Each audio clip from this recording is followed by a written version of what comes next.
lelkesedni, már hogyha csak ezt látják. Üdvözlet mindenkinek! Üdvözlet mindenkinek! Most már szerintem látni kell az egyéves a csatorna, oda kattintsatok akkor, és akkor itt már most látszani fog, gyerekek, jó? Tehát itt ide tudtok jönni, úgy tűnik, hogy valami kis technikai problémánk volt. Jó? Jó, tehát ide gyertek, az egyéves a csatorna címűre, a másikat én szerintem akkor ezt így nem is tudom, hogy mit fogok vele csinálni, hanem azt fogom csinálni, hogy ezt itt szépen el is rejtjük, és akkor ide tudtok jönni az egyéves a csatornara. Jó? Így. Oké. Okay.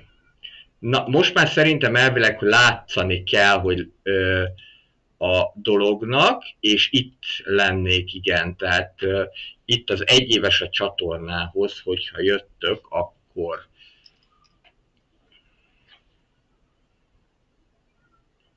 még itt ezt egy kicsit átírom, és akkor jó, 3 néző jelenleg, akkor már itt vagytok.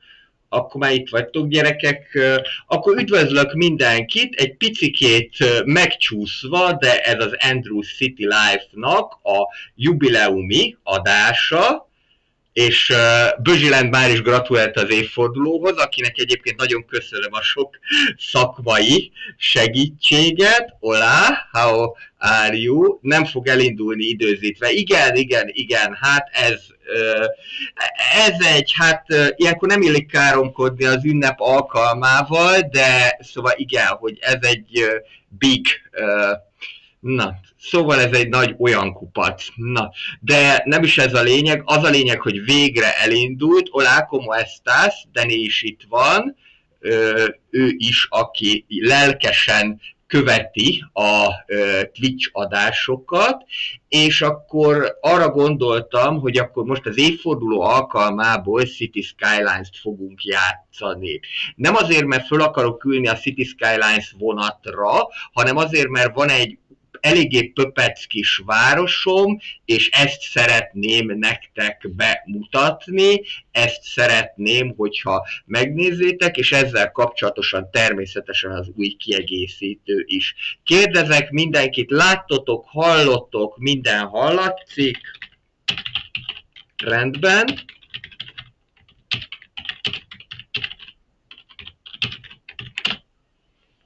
Mert akkor igazából, hogyha ez megvan, akkor bele is kezdhetünk a játékba. Oké? Okay? De akkor reagálás jöhet, hogy minden rendben van, és akkor kezdjünk bele.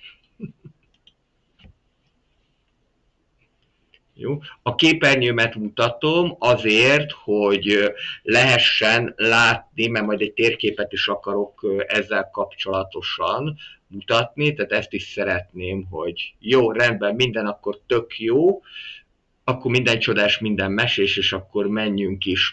Jó, tehát City Skylines, egyébként is bemutattam volna, hogyha nincsen ez az új kiegészítő, mert szeretném ezt a West Balcony várost megmutatni, és eléggé levettem a hangot annak érdekében, hogy hallatszódjon minden. Most, mivel ugye 2024-ben vagyunk, és ez a játék, ez 2015-ös, ezért ez már azért azóta mondhatni egy kicsit avittos grafika, de azért lehetett egy picikét segíteni rajta. Én, amíg Color Corrections letöltöttem, ez a Clarilla, ezt a Relightot is letöltöttem, de ez nem igazán nyert el a tetszésemet, illetve még ez a Realistic Temperate, ez ami elég jó szerintem, és eléggé jól néz ki. Tehát akkor ezzel fogunk játszani. Én be is töltöm akkor ezt a West Balcony Castle nevezetű játékot. Üdvözlök mindenkit, aki újonnan jött, és újonnan nézi az adást. Ez az Andrews City Life-nak a jubileumi egyéves nem Twitch, hanem YouTube adása, először itt a YouTube-on, és akkor ezzel kapcsolatosan én mondanék egy-két adalékot, hogy mi az, amit sikerült elérni az elmúlt egy évben, amíg ez betöltődik. Tehát összesen 41.324 megtekintés volt az elmúlt évben, 3147,1 órával, ezek fél ötös adatok, és 304 feliratkozóval. Köszönöm szépen, madárdalos szép estét neked is. Ami azt jelenti, hogy ahhoz, hogy mi elérjük azt, hogy ez egy nagy csatorna legyen, illetve hogy egy számottevő csatorna legyen, 1000 feliratkozó kell, de 4000 és 4000 óra, 4000 megnézett óra. Ami azt jelenti, hogy ugyan most még kevesen vagyunk, de akik itt vannak a csatornán, azok nagyon lelkesen nézik a tartalmakat. Gondolom elsősorban a CS2 tartalmakat, de azért voltak mással is jó tapasztalataink, mert hogy érdekes módon nem a CS2 tartalmak a legnézettebbek, az 5 tartalmat azt kigyűjtöttem gyorsan, hogy melyik a legnézettebb. Első helyen van a Warcraft 2, sötétség áradata, első 2 küldetése 3412 megtekintéssel, majd a Power to the People, ami nekem egy hatalmas meglepetés volt, hogy ez ennyire tetszett, 1198 megtekintéssel, majd a Memoriapolis 1035 megtekintéssel, és a CS2 Port Shadow 1 a legelső videóm 705 megtekintéssel, illetve a CS2 Flórának a kezdete 672 megtekintéssel. Igen, a statisztika az megvolt, és akkor több statisztikát én nem is mondanék ezzel kapcsolatosan, hanem játszunk, mutatom is a várost. Jó? A kedvenc zenémet tettem be, a Paradise Radio-t, ami a Plazas and Promenades-zel elérhető. Hát szerintem így már mondjuk megfelelő 2024-ben is a követelményeknek, egy ekkora hatalmas nagyvárosról van szó. Igazából terjeszkedik ez mindenfelé, mint Los Angeles. Mielőtt elkezdenénk építkezni, nézzük meg ennek a városnak a szerkezetét. Ugye én mondtam Flórával kapcsolatosan, hogy általában az a problémám Flórával, hogy nincsen valódi központja. Nos, ennek itt van valódi központja, ez a gyönyörűséges Metro Plaza, és hát elég sokan is használják, 688 ember megy itt naponta, ez a központ. Ide még egy ilyen kis berlini világcsodát is sikerült építeni, rengeteg sok busz és villamos van, gyakorlatilag ez a 2021 és 2022-ben készült, tehát a Skyscrapersig és a Financial Districtig van benne, ez fejlesztettem a város, de a Hotels and Retreats-nél már nem, tehát egy darab hotel nem volt, úgyhogy ennek megfelelően majd most hoteleket is fogunk építeni. Jó? Itt látható, tehát a városnak a központja, itt van egy ilyen kis President Hill, ez a parlamenti negyed, mondjuk így. Nagyon sok épület le volt egyébként ezzel kapcsolatosan töltve, itt egyébként már rögtön lehet is valamit csinálni. Nagyon szeretem a CS-be egyébként, hogy rengeteg sok fa áll rendelkezésre, úgyhogy különösen ezeket a rózsaszín, vagy cseresznyefa, szerintem ez a cseresznyefa, nem ez a jacaranda, a virágzó jacaranda, ez az, amit nagyon szeretek. És akkor ami még ugye nekünk van, például harangtornyunk is, hát ennek megfelelően, igen, ez való igaz, hey, how are you? Közben Tomászó, szintén lelkes YouTube követőnk is csatlakozott. You had some issues, but now you hear everything. So it's okay. Igen, jobban tudunk kreatív lenni, ebbe igazad van Attila, mert hogy egészen egyszerűen még mindig több lehetőség van benne, mint akár CS2-ben, de szerintem ez majd változni fog abban az értelemben, illetve akkor fog ez változni, hogyha akár ugye jönnek ezek a region pack-ek, ezek szerintem nagyon ütősek lesznek idővel majd.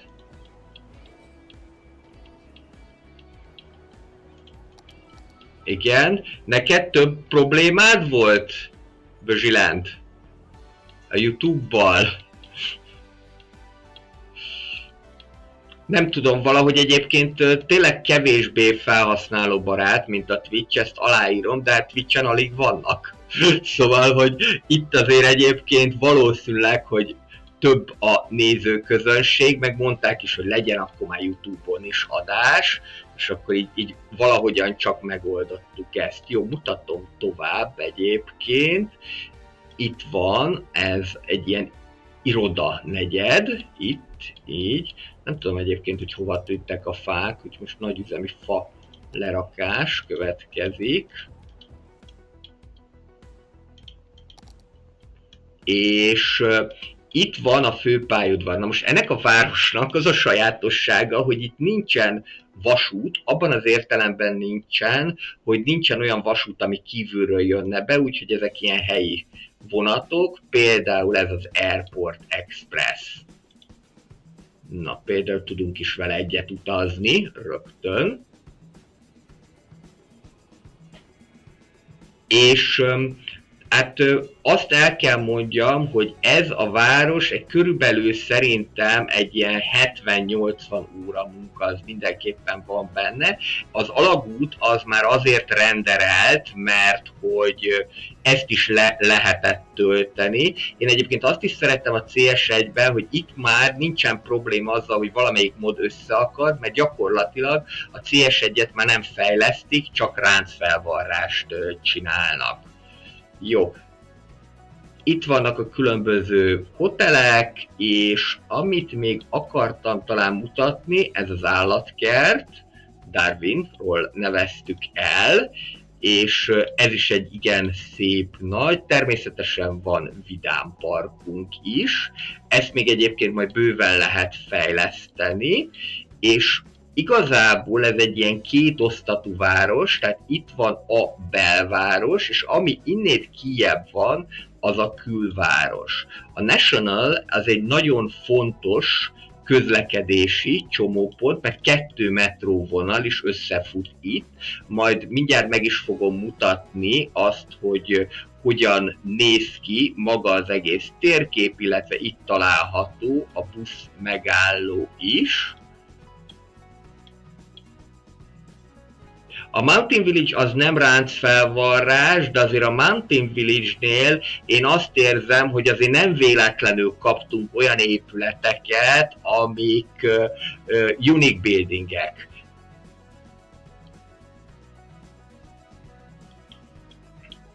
Igen. Nem véletlenül kaptunk olyan épületeket, amik unique buildingek. Na például itt is van egy ilyen kis hiba, amit ki kell javítani. Hál' Istennek, itt van a jó kis Move It mód, és ez még a Classic Move It mód, úgyhogy szépen így ezt lenyomjuk egy picit. Yes. Some issue with it. Ugye, ha az életben is ilyen egyszerűen menne, be kéne nyomni. Kicsit meg is ugrott.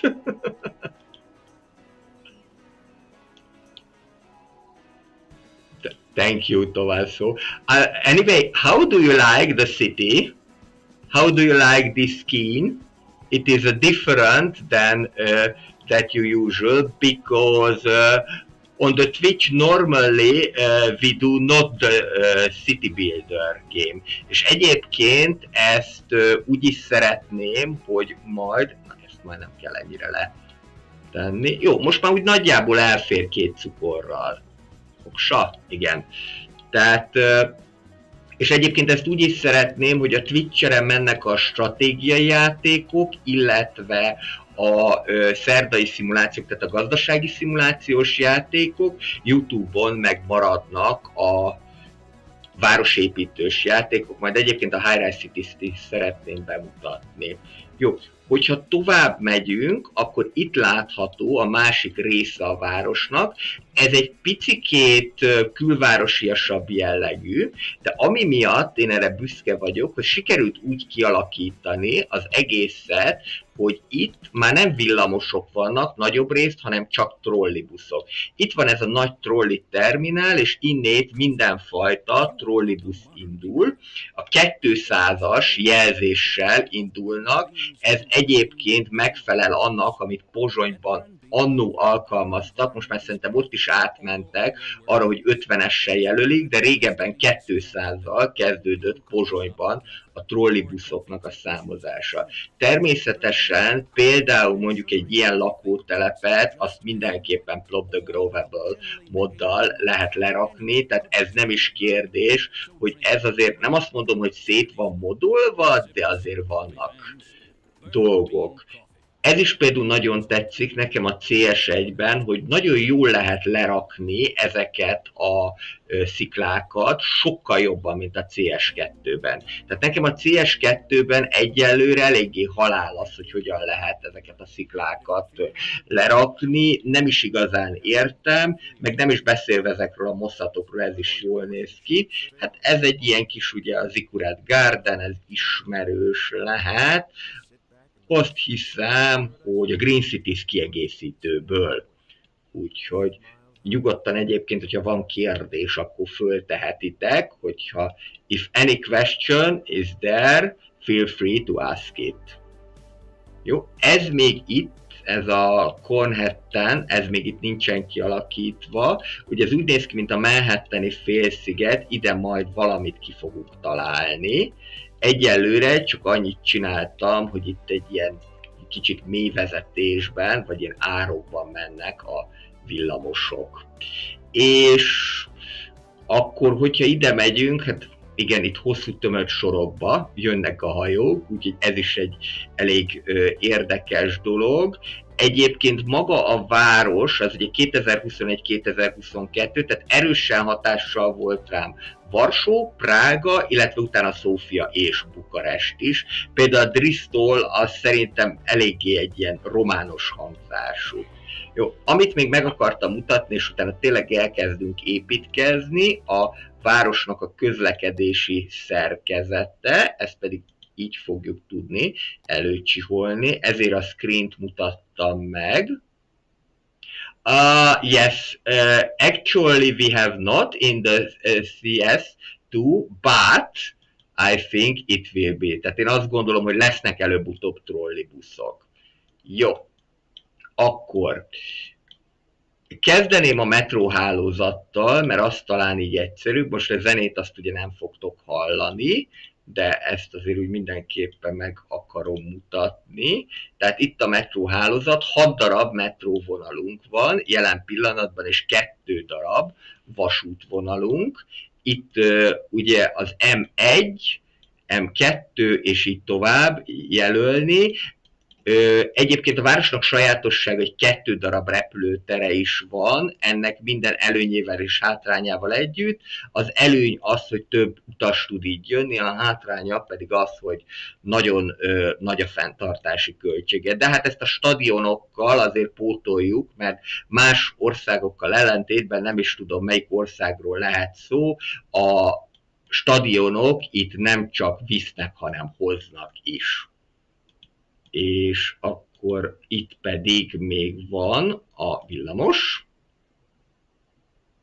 A villamos, 17 darab villamos vonalunk van jelen pillanatban, és van egy nagyon nagy csomópont, a City Cross, mindjárt vissza is megyek a játékba, remélhetőleg vissza is tudok, itt is van, és ezt meg is mutatom. Itt a City Cross. Itt, igen. Hát itt egy eléggé nagy forgalom van, picit bepörgetjük, akkor mindjárt látszani fog. Egyébként ez is egy letölthető villamos megálló, én nagyon-nagyon szeretem, mert 4 vágányt tesz lehetővé, és nagyon nagy forgalmat lehet vele generálni. Igen, itt a City Cross. Itt azért elég nagy mozgás van, ezt lehet látni, Itt ugye mondtam, hogy Varsói ikletésű a dolog, kicsit össze is akadnak a dolgok. Varsói ikletésű a dolog, tehát ez például a varsói metró megálló, de most már egyébként ezt ki lehetne cserélni sima japán stílusú metró megállóra is, mert a legutóbbi frissítésben már ezt is lehetővé tették, méghozzá ez pedig itt lesz a Railroads of Japan-nál. Hát igen, ennyi minden van. Ugye ez a fajta, ez a pici metró megálló, ez nem működött nagyon sokáig, pedig már 2023 májusában. Hello, hello! Hello, hello! City Skylines 1, szoktál vele még játszani? Úgyhogy ez pedig 2023 májusában jött létre, ez a Railroads of Japan kiegészítő, és most jutottak el odáig, hogy elvileg már a metró megállók azok jól működnek. Eddig valahogy nem tudtak utasokat fogadni. Jó, akkor szerintem kezdjünk el hoteleket építeni. Először jöjjenek a hotelek, mert még azok sincsenek, és utána pedig majd a kiegészítő is a végén. Ugye az alapvetés az az, hogy oda tudunk hoteleket építeni, ahol ilyen zöld kinézet van, mert ott számíthatunk nagyobb forgalomra. A hoteleknek ezt nagyon jól tudjuk, hogy van egy ilyen sightseeing, vagyis hogy mennyire vonzó a környezet. Valahogyan a public transportation connection, vagyis a közlekedés, az mindenhol segít, ugye mennyit tudnak vásárolni, mennyire közel van az iroda, illetve hogy mennyire van természetes környezetben, itt nyilván a sok fa miatt természetes környezetben van. Ha ide rakok még egy parkot, akkor szerintem az már jó is lesz. Van egyébként itt egy-két annyi letöltött park van, mint Égen a csillag, nem annyi, de azért van egy pár. Ezt például én nagyon szerettem, mondjuk ezt a kis gazebót ide lehet simán. Illetve ide még pont, hát nem fér, pont nem fér ide. Még nem váltottál CS2-re gép miatt, vagy még úgy gondoltad, hogy nem annyira jó ez a játék?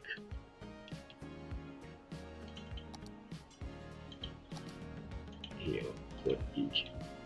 Jobb, hát igazából trópusi a környezet, úgyhogy elmennek ezek a palmafalk is. Az iroda az már egy másik történet lesz, hogy ezt megoldjuk. De nem akarom szétizélni a környezetet, de szerintem jó lesz így is, mert már valamennyi bevételünk van belőle.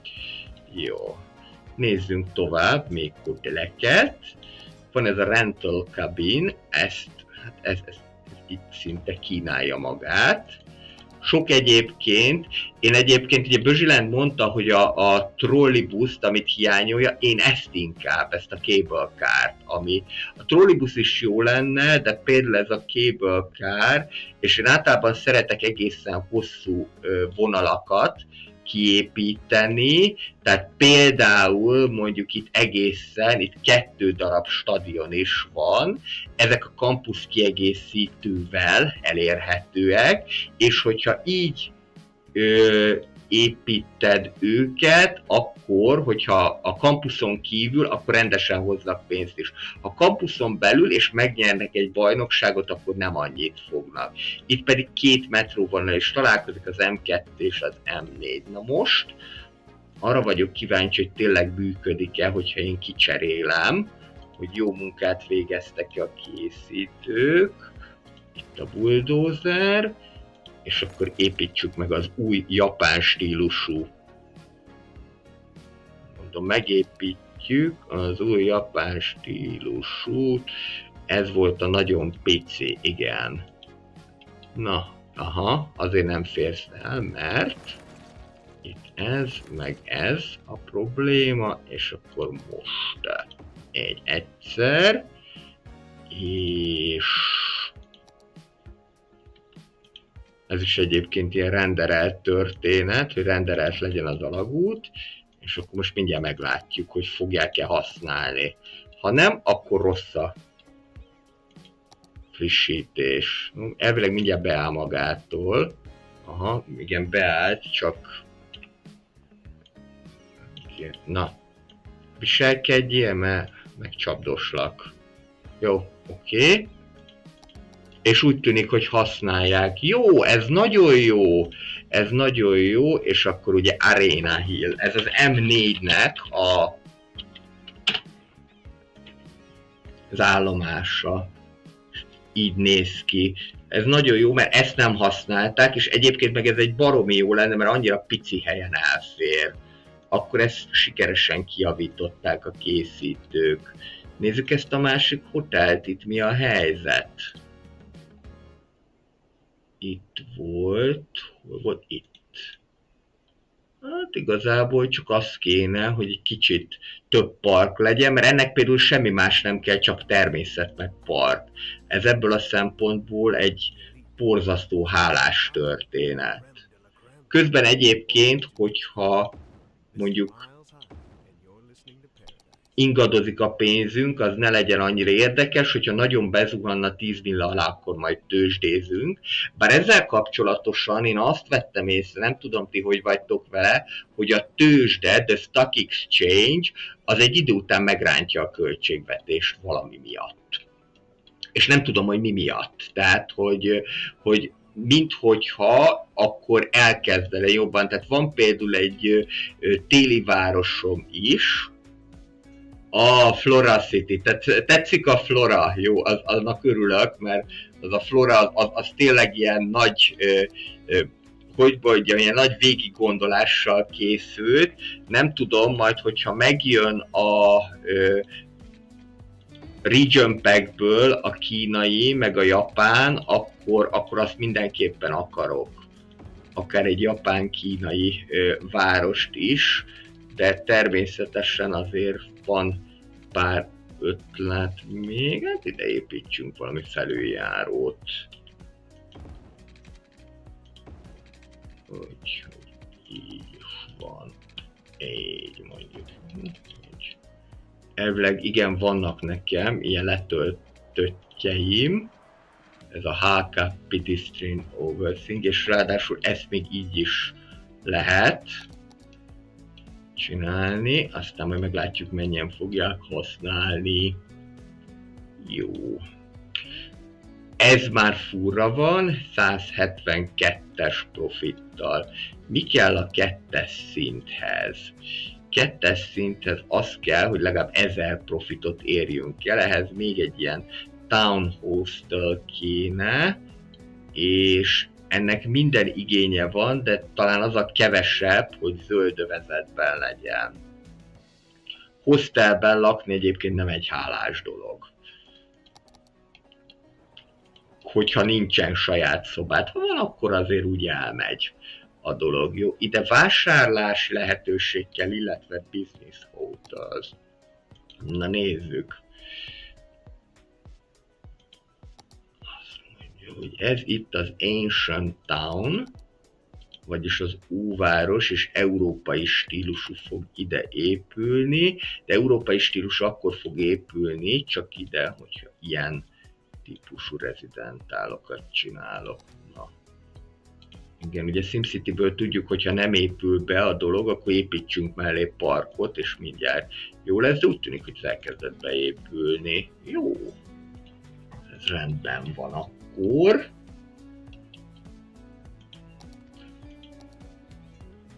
Kétszer kettes. Keresünk egy 2x2-es parkot. Aha. Új Content Creator Packre módosították is, nagyon helyes. 2x2-es park. Van egy pár, például Dávid szobor is, de van a tőzsde is.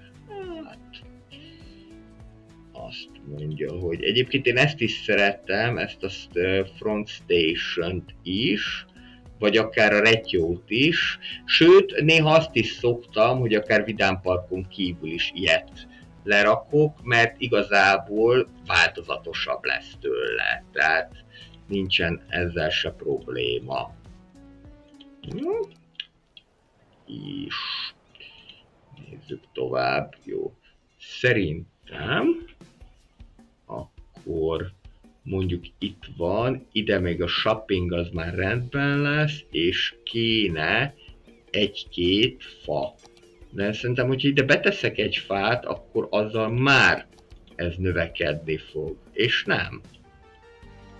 Nem baj, ugye megoldjuk.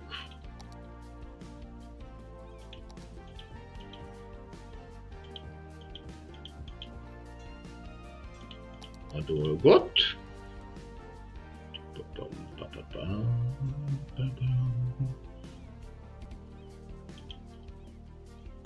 Mutatom az új musicot is egyébként, ezt az Alpine Radio-t. Ez egy kicsit chillesebb, meg csendesebb zene. De én egyébként azért szoktam a rádióállomásokat is megvenni, mert hogy nagyon jók. Tehát ilyen fülbemászó nem unja meg még sok idő után sem az ember. Szerintem legalábbis. Ide kerülhet egy ilyen. És ide akkor pedig mondjuk mehet egy történet. Most már egyébként ez túl széles lesz neki. Maradjunk csak ennél, és nem kell kicsiben, így. Ez tényleg ilyen kis alpesi chilles zene. Még egy kis virág is. Hadd legyen itt. És ide pedig tudom majd mindjárt csinálni. Nézzünk egy tőzsdét. We need the money guys. So. Nézzünk egy tőzsdét. Ez most pont jól lent van.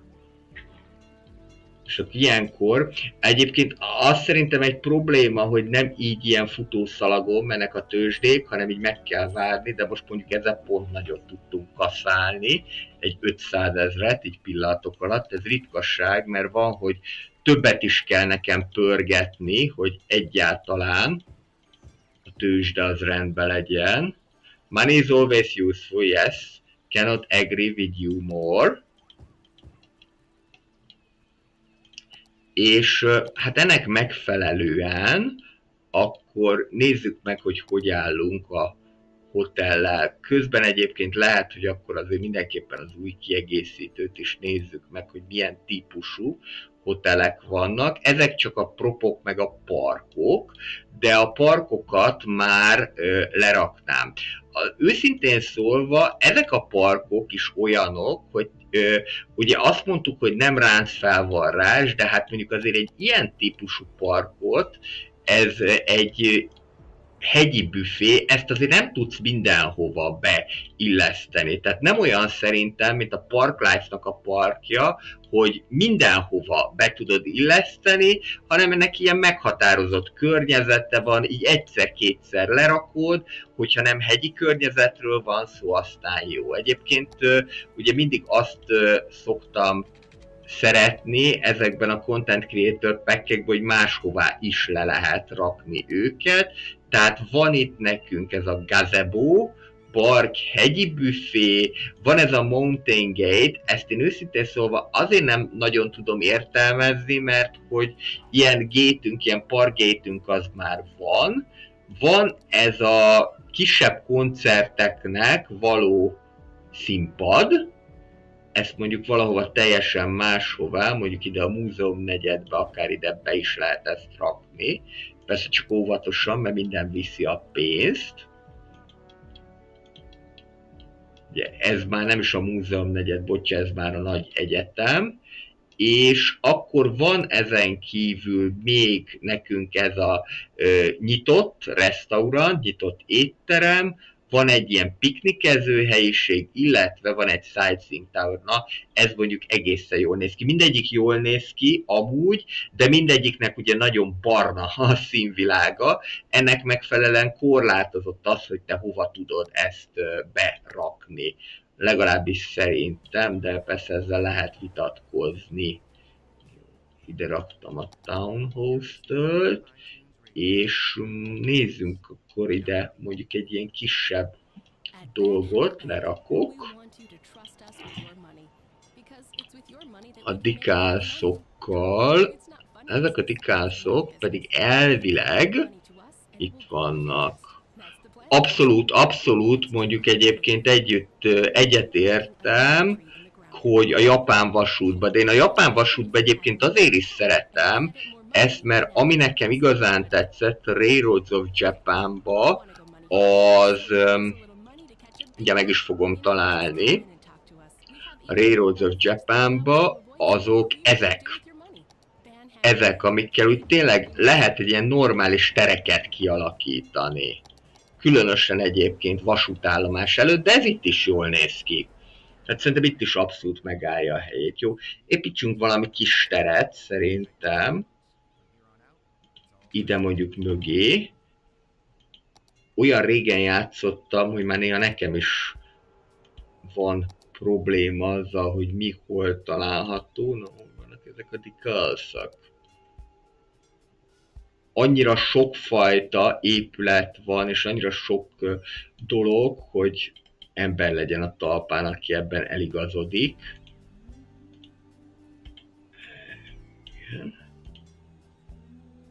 Ez nagyon pici lesz, egy picit lefeljebb, még.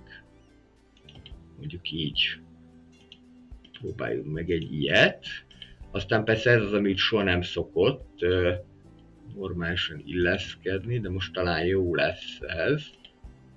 Nem szeretem annyira ezt a dekálszos megoldást, és nem is mondom, hogy most Andiske ezt úgy fogja tudni megépíteni, hogy nem szalad ki a vonalból, mert hát, na igen.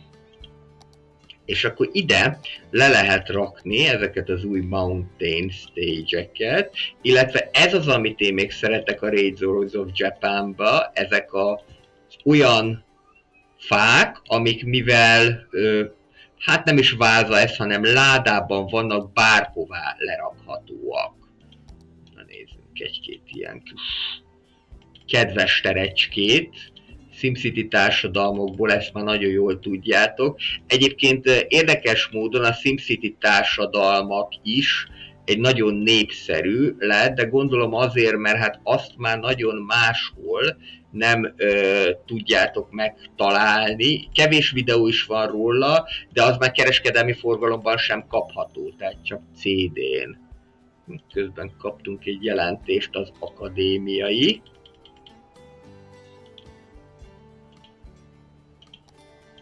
évről, picit beigazítom, és meglátjuk, hogy hogy fog ez kinézni. A kedves terecskénk. Ez micsoda? Ja, ez egy ilyen... Ez helyrek, ezt szerintem ilyen szénára való, vagy ilyen szalmát raknak bele, nem tudom, hogy micsodát. Ez is nagyon hegyvidéki. Úgyis rakok a közepébe szökőkutat, minden ilyennek a közepébe szoktam rakni.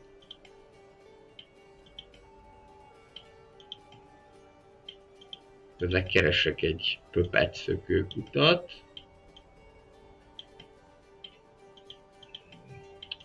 Ez egy jó kérdés, hogy ez tetszik-e nekem. Most így.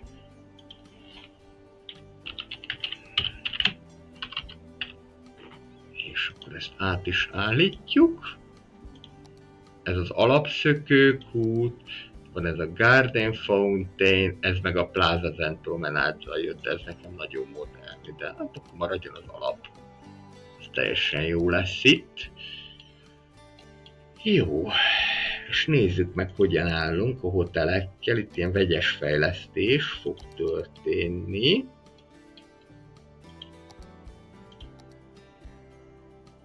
730 a profitunk, akkor még rakjunk le egy párat ide, simán jöhet egy-két ilyen kabin, mert ezt itt be tudom jól fásítani, és ennek tulajdonképpen más nem is fog kelleni. Csak fa meg... Hát, talán nem ezzel a pirossal. Melyik az, amelyik legjobban bejön? Mondjuk ez jó lesz. Szépen jó, sűrű. Tölgyfa nektek, gyerekek. De tölgyfa, de van ott pálmafa, meg minden is van. Így most már 42, még csak mindig, csak 42. Azt úgy, hogy nem baj, akkor itt is befásítjuk, csak mással.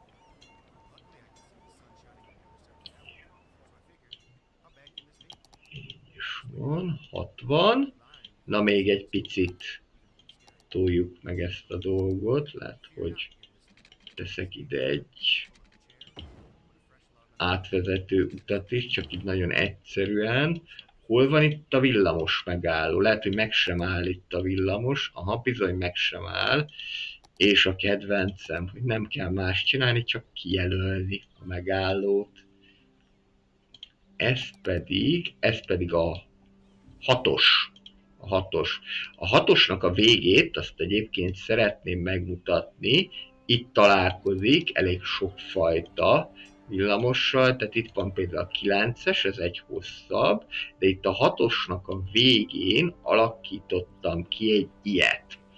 Tehát, hogyha villamos megállót akartok kialakítani, ami jól néz ki, akkor egyrésztről nyugodtan lehet használni, ez a Plaza Zen Promenade-nak az útja, másrésztről pedig ezeket a pergolákat, amik szintén a Plaza Zen Promenade-zel jöttek be, ezeket a pergolákat, ezeket lehet használni utasváróként, és mindjárt meg is fogom találni, hogy ne kattingassak össze-vissza.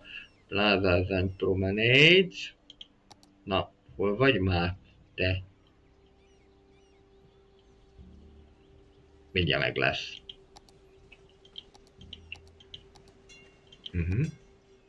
Igen, itt van.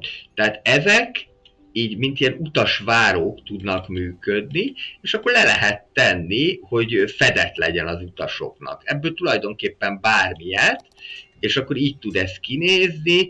Még ide mellé lehet húzni olyan utat, ami rögtön a padokat is magába foglalja, és itt le is van védve egy ilyen kerítéssel, jó? Tehát, hogyha mondjuk ilyen szép, esztétikus villamos megállót akartok tervezni, mint én itt a keleti shopping mallnál, akkor ez egy jó ötlet lehet szerintem, hogy így valósítjátok meg. Hogyha átmegyek a külvárosi nagy villamos végállomáshoz, ide Waldrose-ba, akkor itt ezt egészen komoly szintre toltam egyébként. Ugye 12-es, 15-ös, 14-es, 6-os, és elég sokfajta villamos állít meg, és ezt még itt meg is lehet csinálni. Most akkor szerintem meg is csinálom. Megmutassam, hát amennyire megengedi, mert ugye itt már az út miatt ezt annyira nem fogja megengedni, semmi baj, kibontjuk és teszünk alá rendes kövezetet. És akkor mindjárt jól fog kinézni.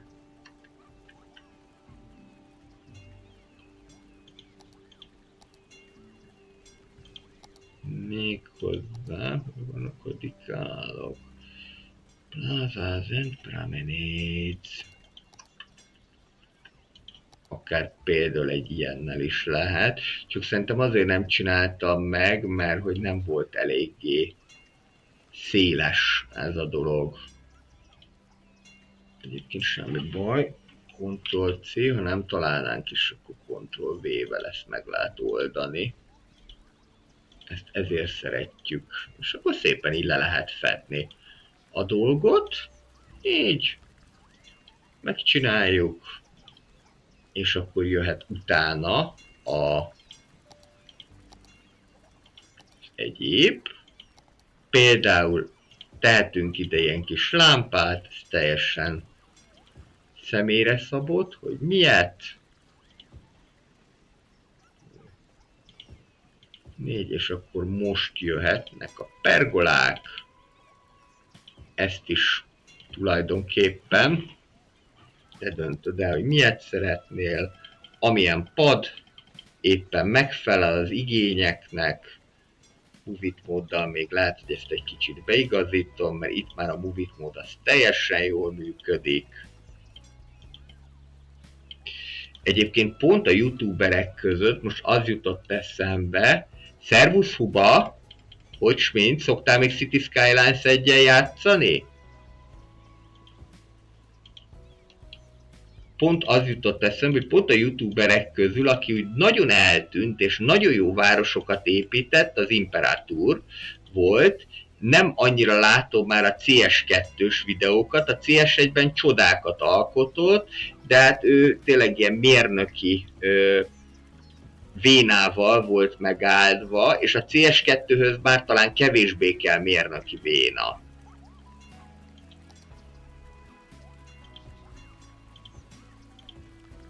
Mint a CS1-hez, mert már sokkal könnyebb mindent megépíteni, egyáltalán nem is baj. Jaj, hogy van, megnyomom a shiftet, és akkor ne tűnjél el, te!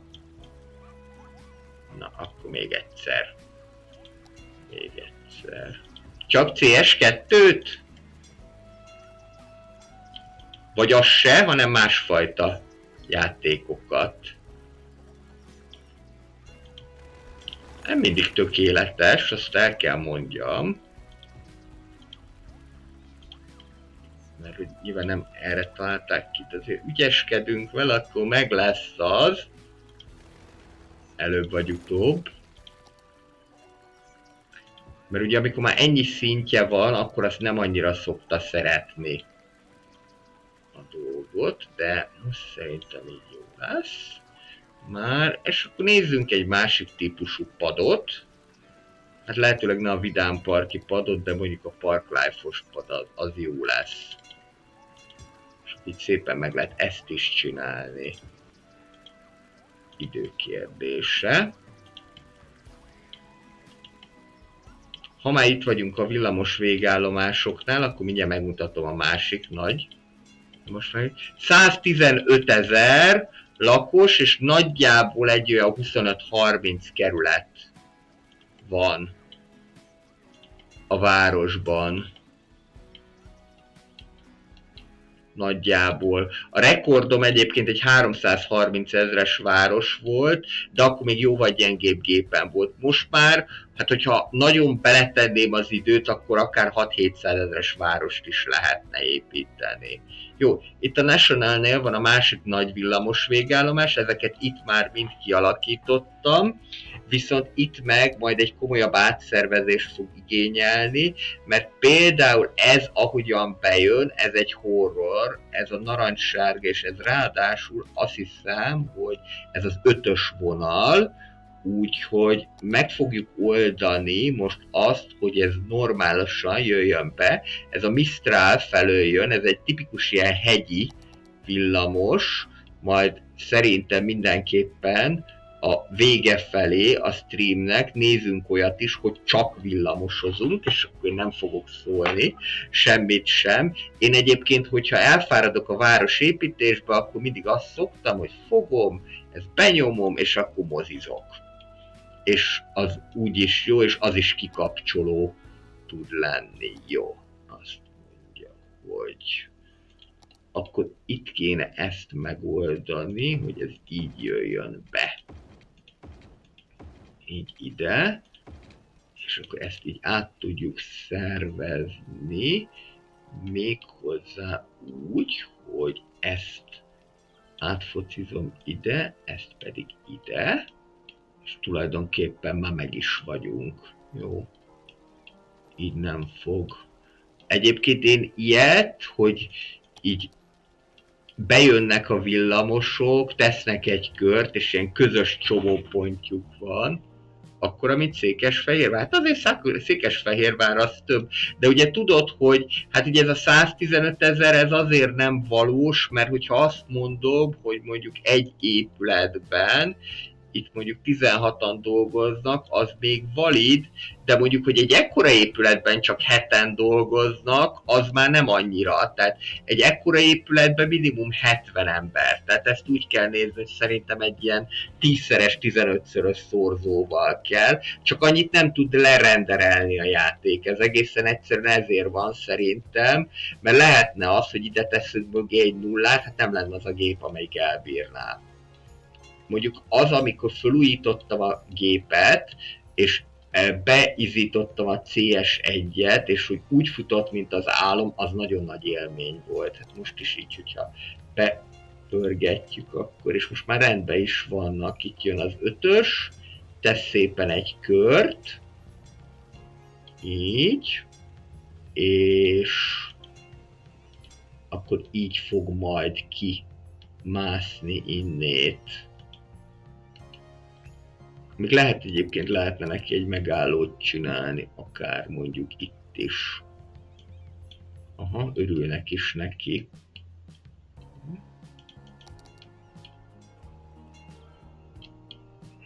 Okay. Menjünk vissza. Mondjuk itt a Gold FM-et azt nem szabad belőni, mert a Gold FM az akkor letiltja az egészet. De mondjuk 80-as évek movie-ja az jöhet szerintem. Jó. Itt ez a Grand Plateau, ez a Hearts of Koreának az épületei. Ezt azért akartam megmutatni, mert szerintem a Hearts of Korea az önmagában nem használható jól, csak akkor, hogyha Plop the Growable-lel leteszed. Akkor igen, fú, közben a pénzünk meg már nagyon gatya. Nézzük, hogy mit lehet. A kriptot azt nem fogok venni. Ez sem annyira. És most minden részvény az egekben van. Ó, és még olajfinomítónk nincs is. Meggondolandó. Vagyunk. Itt most ezt megvesszük. És akkor térdre imára, hogy menjen minél följebb. Valahogy, de 6 metró vonalunk van. 6 darab metró vonalunk van.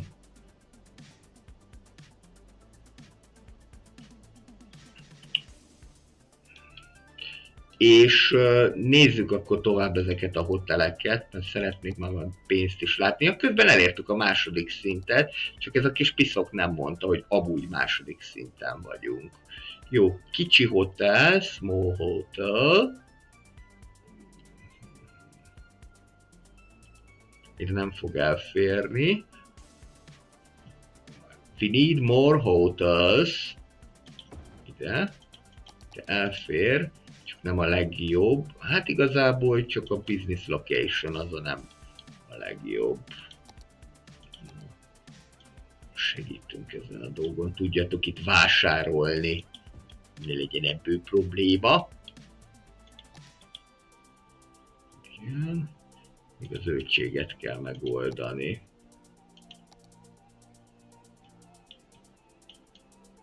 Ez a rengeteg fa is nagyon tetszik. Egyébként. Meg vannak még ilyen letöltöttek is. Egy-két pálmafát letöltöttem, de nem sokat. Próbáltam ezt is már minden inkább módmentessé tenni. Aminek következtében volt, hogy egyszer minden térképet is kitöröltem, véletlenül, és pár városom azon a gajra is ment, úgyhogy sajnos voltak itt problémák. Ó, ezt most viszont érdemes megvenni, és akkor ebben majd kaszálunk egyet, nem is keveset, jó, 10 000 fölött vagyunk. Tartjuk lélegeztetőgépen a várost. Azt mondja, hogy van ez az Old Inn nevezetű, ez ide mondjuk teljesen jó lesz. Nagyon kis elit, csak éppen vásárolni nem tudnak. Mindig ez a fránya vásárlás. Ezt most szerintem úgy fogom megoldani, hogy inkább lerakok nekik. Még hozzá olyanokat, amik amik akár ilyen afrikai stílusú, mert ez egyébként ide tök jól illeszkedik, szerintem, jól kiegészít, ugye ez az African in Miniatures kiegészítővel jött, de jól lehet látni itt is az ikonokat, tehát jól kiegészíti ezeket, és nem is csak 2x2-esünk van, hanem van másfajta is, és ezek az afrikai üzletek így szépen tudnak itt kinézni, akár ide is jöhet egy, vagy ide is jöhet egy, ez mondjuk pont egyforma, akkor ezt így kuka, és így.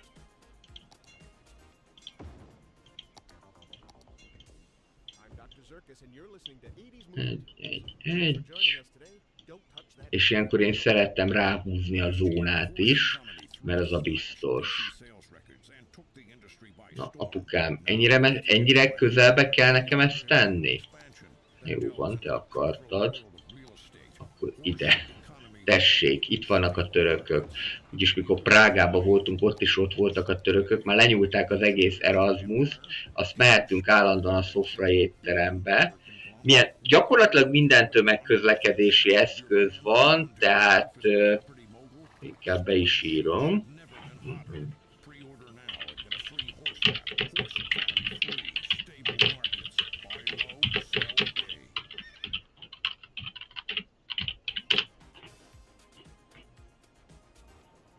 Csak taxi nincsen.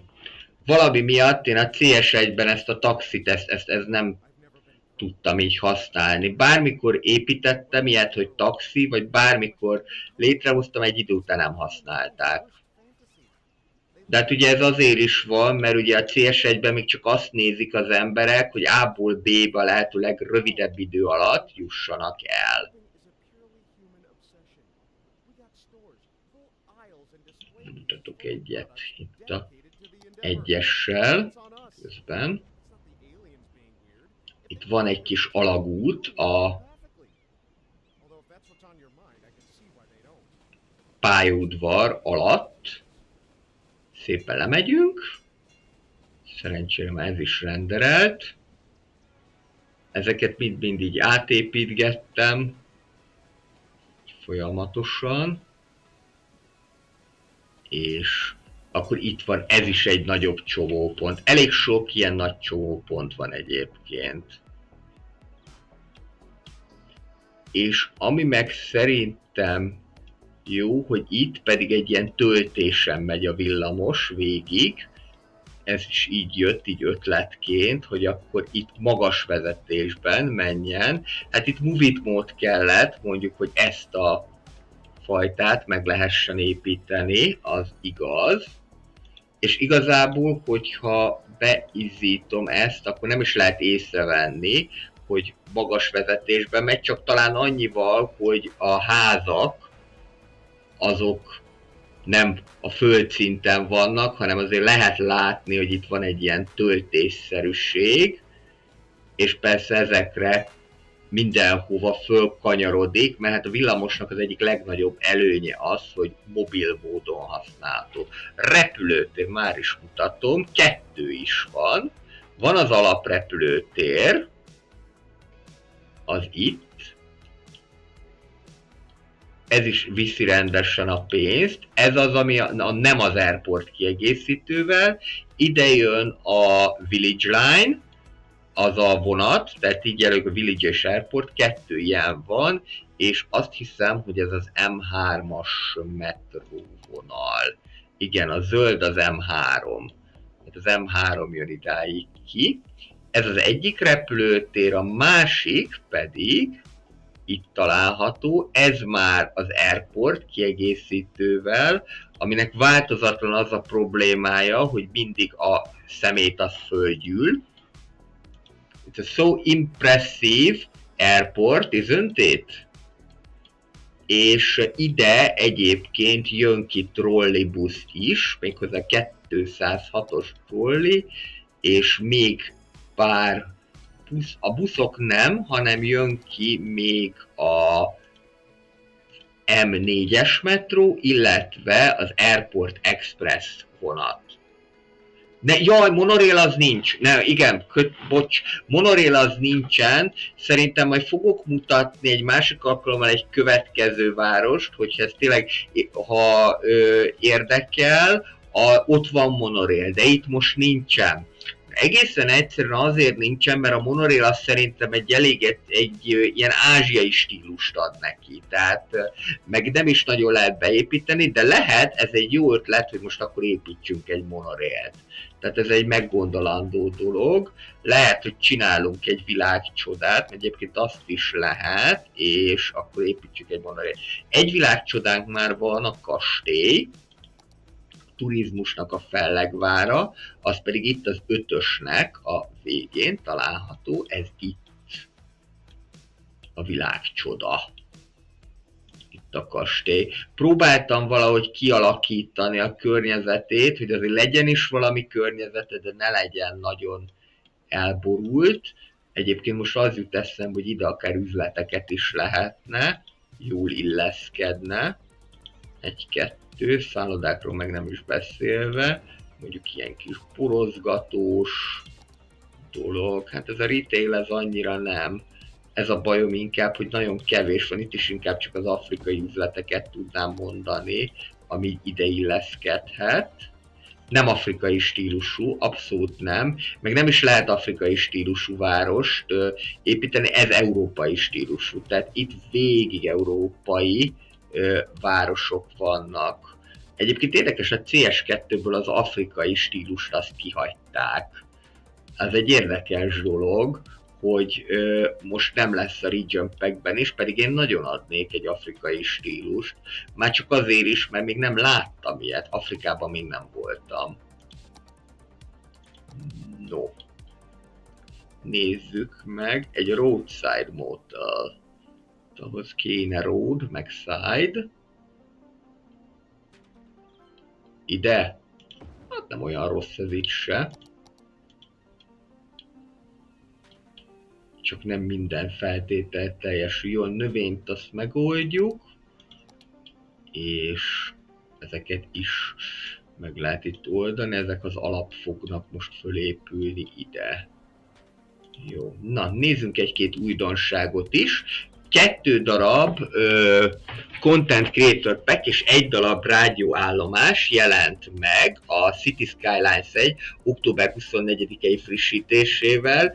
Egyébként nekem ilyen Make My Day élmény volt az egész, mert hogy volt egy, ugye október 23-án Prágában voltam, és akkor jött, hogy jó, CS2 végre frissítették, ez volt az első, de az még nem volt meglepetés. És amikor már mondták, hogy jön a Region Pack, akkor már fölcsillant a szemem, és az lehet, az jó lenne, ha lenne egy külön Afrika DLC, de ez nyilván az igények döntik el, tehát azért nem véletlen, hogy ennyi amerikai stílusú került a Region Pack-be, mert nyilván az, hogy hol van fizetőképes kereslet, és ahol, bocs, mondjuk az a probléma esetleg, hogy mit esznek, meg mit isznak, ott nem biztos, hogy a City Skylines 2 fog hasítani, bár egyébként egyik-másik afrikai városból már egészen meglepően gazdag, meg fejlett képek vannak, de azért nyilván ez nem jellemző az Afrikában.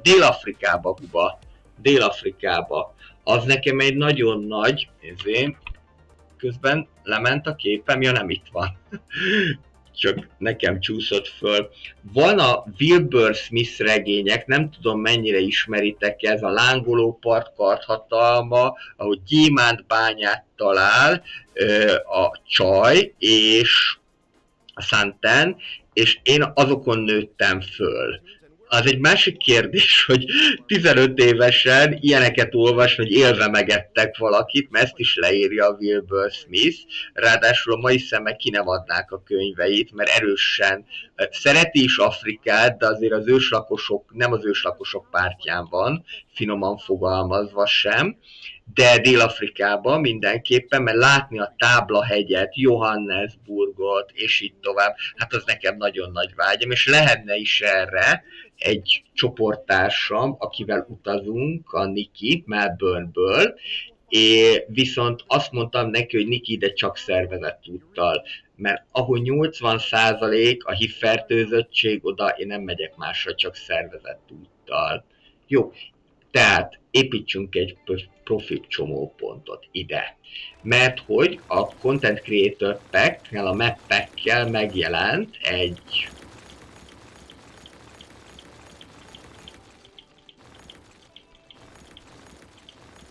tíz darab új térkép, és azért, hogy legyen miért megvenni, azért megjelent egy újfajta csomópontok is megjelentek, na így pontos, intersections, és ez is a Content Creator Pack-ben lesz. Amerikában már voltam, mégpedig New Yorkban és Washingtonban. Na, hol vannak ezek most, ezek a csomópontok? Pedig megvoltak. Lehetséges, hogy itt lesznek? Gyerekek, nem találom a csomópontokat, ne csináljuk már. Akkor beírjuk. Csak meg lesznek. Ha már látom is, intersections. Jó. Ilyen különböző csomópontok vannak. Ez a Diamondnak ennek mondjuk túl nagy. Ez a Dogbone, ezt tetszik. Ez akár lehet is, csak kicsit takarítás kellene.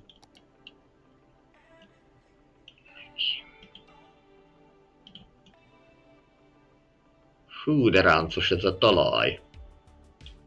Nagyon, igen, ráadásul van egy ilyen elég komoly szintkülönbség is. Megoldjuk.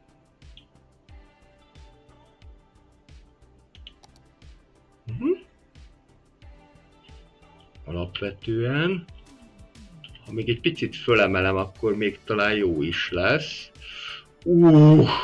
Na jó, ez kuka.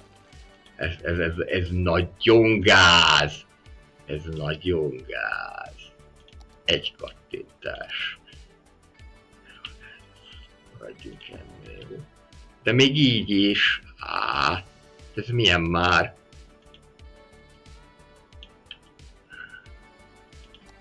Akkor ezt olyan simára kell tennem, mint a babapopsi.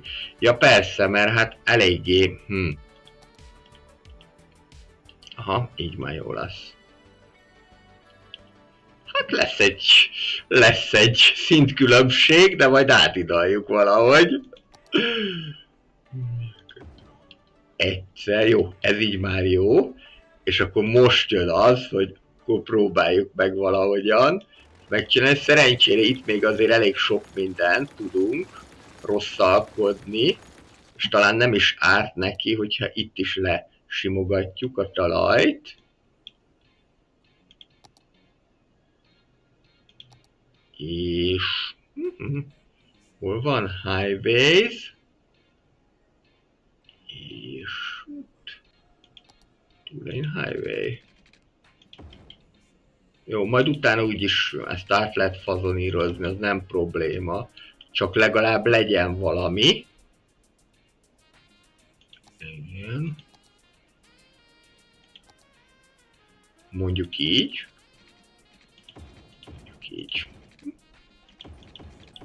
Egy is van. Nem para ez, kérem szépen. Aha, most megépítettem egy kétsávos utat, ügyes vagy, Andriska. Abszolút te. Ez highway, jó? Akkor még egyszer. One way highway, akkor maradunk így tisztelettel, jó? Akkor hol a fületekbe. Így. Jó? És akkor még itt kéne ezt áthidalni. Ez pedig ez a sima National Road, ami két irányú. The two-way highway with some barriers. Jó lesz ez nekünk. Aha. Itt viszont nagyon durva a talaj. Elszállt az autó.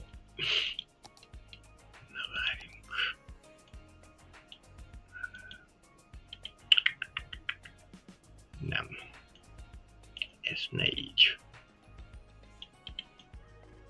Megpróbáljuk ilyen lépcsőzetesen fölkillódgatni. Ott. Ó, nem. Következő lesz. Elvégre még van bőven hely. Ez itt maradhat. És hát igazából ide simán jöhet egy alagút. Beteszem akkor alagútba. Az egyszerűbb. Akkor mindenkinek.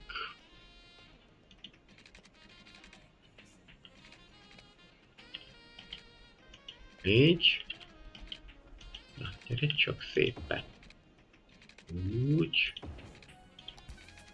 És így.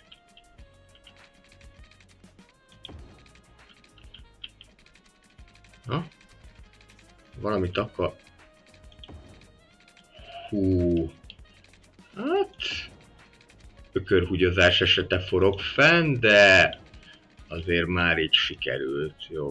Nagyon nagy a szintkülönbség. Ez van. Ez van, gyerekek, jó. És még ide, és akkor meg is vagyunk mindjárt. Jó kis Duckbone Interchange-el. És egy irányú, egy vágányú. One way. Melyik a kedvenc rádióállomásotok amúgy? Aki játszik CS1-et.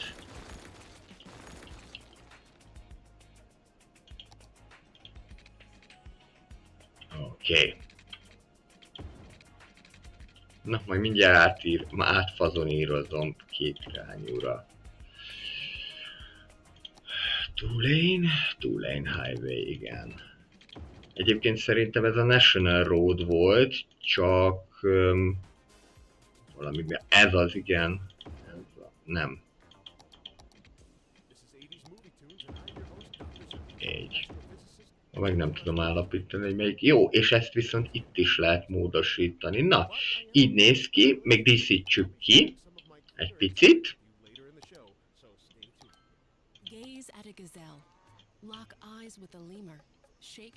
Használjunk mondjuk akár egy ilyet, és akkor... Hát ezt most nagyon rózsaszínűre fogom megépíteni. Bár nem. Maradhat ez így is. Lehetne ilyen kis virágkörökkel, de szerintem ez így is meg fogja tenni. És Duckbone Interchange. A CS2 florában is láthattok már ilyet, láthattatok.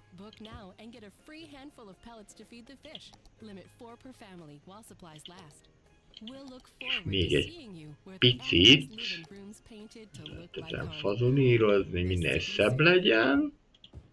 Így. 4, 5, 6. Jó? Így akkor. És akkor így azért van már egy ilyen kis díszítés, még ide ezt be lehet tenni. Tetszik ez a szimmetria. Ez például az egyik. Van nagyon sok különböző, 10 új ilyet kaptunk. Például van ez a Parlow Interchange is. Ezt akár mondjuk, hát mondjuk akár ide ezt lehetne építeni, de talán most ezt nem erőltetném. De ide azért ezt megpróbáljuk bepasszintani. Ezt így mondjuk.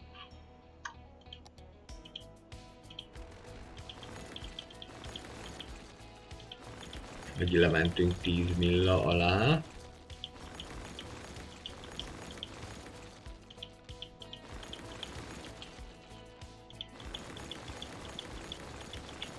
És akkor így átépítjük.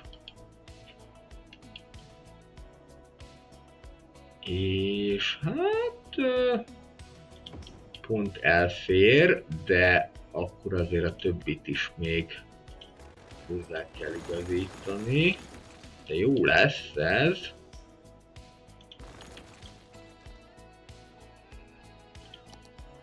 az a baj, hogy már nem tudom, hogy ez eredetileg milyen volt. Szerintem a sima two-lane highway, de valahogy mégis nem ugyanaz épült, csak valami hasonló. Two-lane highway with sound barriers. Ezt is itt így meg lehet csinálni. Tök jó. És akkor most már csak így lehet erről gondolkodni. Egyirányú. És hát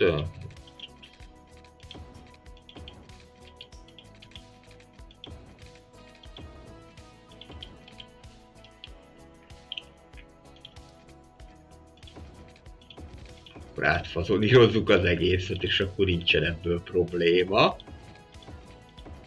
Hogy egy kicsit szélesebb. Bár egyébként mondjuk forgalomszervezési szempontból simán lehetne akár ez szélesebb is. Nem baj. Ez is elég pofásan néz ki egyébként. Ez az interchange.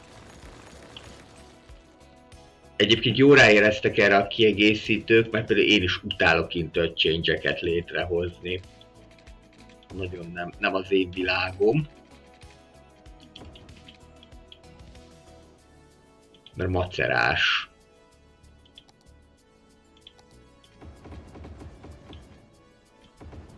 Oké.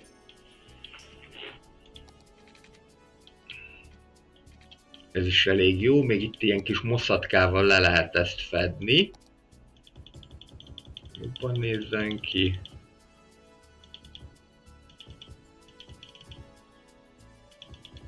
Kicsit felszívom magam anyagilag, és akkor nézzük is az új épületeket is, amiket kaptunk a Mountain DLC-vel.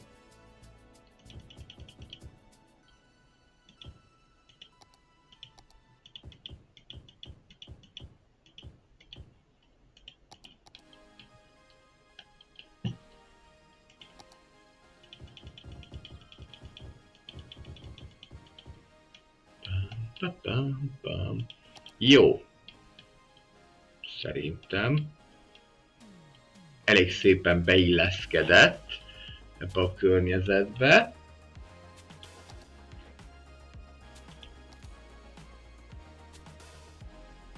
Kár, hogy kriptót azt nem tudunk teljes egészében venni. Egyébként én azt néztem ezekkel kapcsolatosan, hogy gyakorlatilag amiket vásárolni szoktam, az a cruises, tehát a hajózási részvények, szoktam venni még néha repülőt, ezt a Greasy Castle-int, és tulajdonképpen még a kriptót. Ilyet egyszerűen nem éri megvenni, mert annyira picit lehet vele kasszálni, igen, ebben egyetértünk, az interchange építés az valóban a legidőrablóbb dolog. Tehát, hogy ilyet egyszerűen azért nem szoktam, mert hogy annyira nem lehet vele kasszálni pénzt, hogy nem éri meg.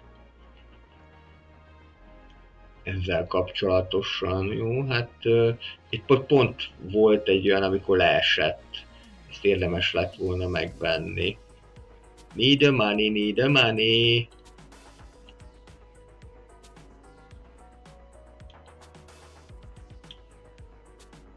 Hát most talán ez már egyébként nem is annyira rossz. Ha még egy picit lejjebb esik, akkor vehetünk. Most úgy érzem, hogy elérte a feneket. Aha, és akkor most várni kell, hogy valami normális legyen. Igen, sajnos még lejjebb esett, még várni kellett volna. Ez már mondjuk egy picit jobb. Meg egy 10 milla fölött vagyunk. Jó. Igen. Jó. Ahova én egyébként gondoltam ezeket az új típusú hoteleket, ez a Prospect High Hill lenne. Nézzük, hogy akkor milyenek vannak, de ezek unique buildingek, tehát akkor ezek itt lesznek. Van egy pár azért, mondjuk ez az alpin típusú hotel, így első körben, ez jöhet is. És hát ehhez én vagy a Natural Reserve PEF-et használnám, mindjárt megoldom az áram- és vízellátást is, ja igen, CS2-ben. Nem a CS2-ben vagyunk, hanem a CS1-ben. Úgyhogy ez itt nem úgy működik, kérem szépen. Szoktam használni egyébként ezt a nagyon vékony távvezetéket is. Ennek az az előnye, hogy nagy a hatós távolsága, viszont a hátrány az, hogy tényleg nagyon vékony, és nem látod, ha valamit oda kell építeni, akkor nem feltétlenül fog az látszani első körben. Szóval ide az alpesi környezetben mindenképpen ezt választanám. Próbáljuk meg szimmetrikusan, nézzük meg, mit lehet még itt. Egyébként az viszont baj szerintem, hogy nem rendes hoteleket kaptunk, hanem csak ilyeneket, amik tulajdonképpen szintén viszik a pénzt. De hát ezt én azt gondolom, hogy a készítők maguk is úgy gondolták, hogy ez már ilyen utolsó fellángolás a CS1-nél, és ez is elsősorban a konzolosok miatt. Talán ide már nem rakjuk le Jakandát, de mondjuk hol van ez a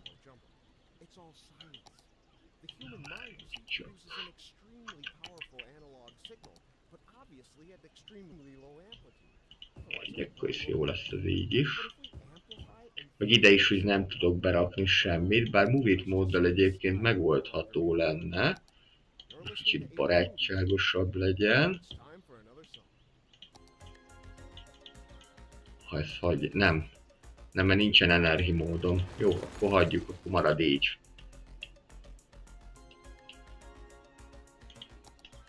Akkor mi van itt még nekünk? Biztos, hogy kell majd ide egy ilyen kilátótorony, illetve itt jön be a villamos, méghozzá ez azt hiszem, hogy a 3-as? Igen, a 3-as. Tehát akkor hogyan lehet a City Skylines 1-ben magas vezetésű villamost építeni? Nos, ez nem olyan bonyolult, mint aminek látszik, használjuk a Plaza Promenade-nak a villamos sinét. Ezzel picit le fogjuk lassítani, de az nem probléma igazából. És így már lehet majd ide is villamos megállót építeni. Megépítem a fordulót, ez mondjuk így jó ki fog majd terjeszkedni. Itt valami olyasmit kéne elérni, hogy ez tényleg alagútban menjen, és ha már alagút, akkor meg legyen már renderelt alagút, például ez. Aha. Így. És így. Így. És itt akkor kedvenc hurokvágányom.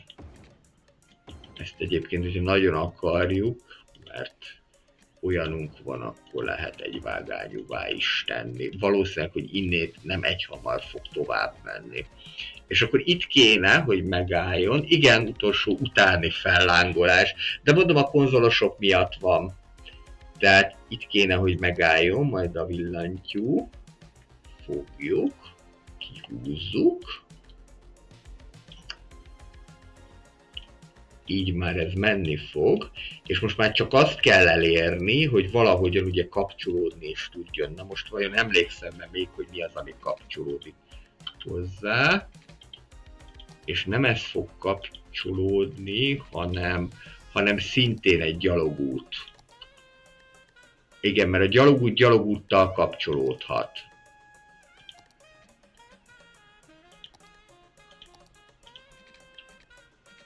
Ha. Na várjunk, hogy is volt ez? Nem ez. Akkor a másik volt. Ez? Igen. Igen. Nem lesz a legszebb. Azt nem mondom, hogy annyira ronda lesz, de ugye hát a szerencsétlen az így áll meg. Jó, így szépen lefele és lefele. És ide viszont elvileg nem fognak autók sem jönni, mert hát itt mit keresnének. És akkor így meg lehet oldani. Nem a legszebb, de legalább valami. Meg ugye itt az is a szerencsétlen történet, hogy úgy van ez az egész dolog, hogy közben még lejt is, közben nagyon magas is, de végeredményben azért valamit lehet vele kezdeni, de egy kicsit ezt így különböző dolgokat ki lehet vele egészíteni. Jöhet még egy hotel is. Illetve ide is. Kár, hogy tényleg ezek nem hotelek, viszont kiegészíthetőek a rendes hotelekkel, úgyhogy most ezt is fogom tenni. Az az érdekes, hogy miért nem jelent meg ez itt. De ez itt például zölden jelenik meg, mondjuk egy ilyen Old Inn-t azt simán mellé lehet pakolni. És már itt is a 3-as, egyelőre még utasok nélkül, de itt látjátok, már állnak az utasok. Hát.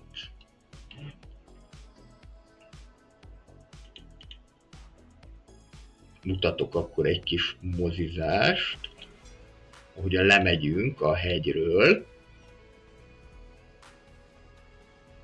Lehet látni West-Balcony-nak ezt a részét.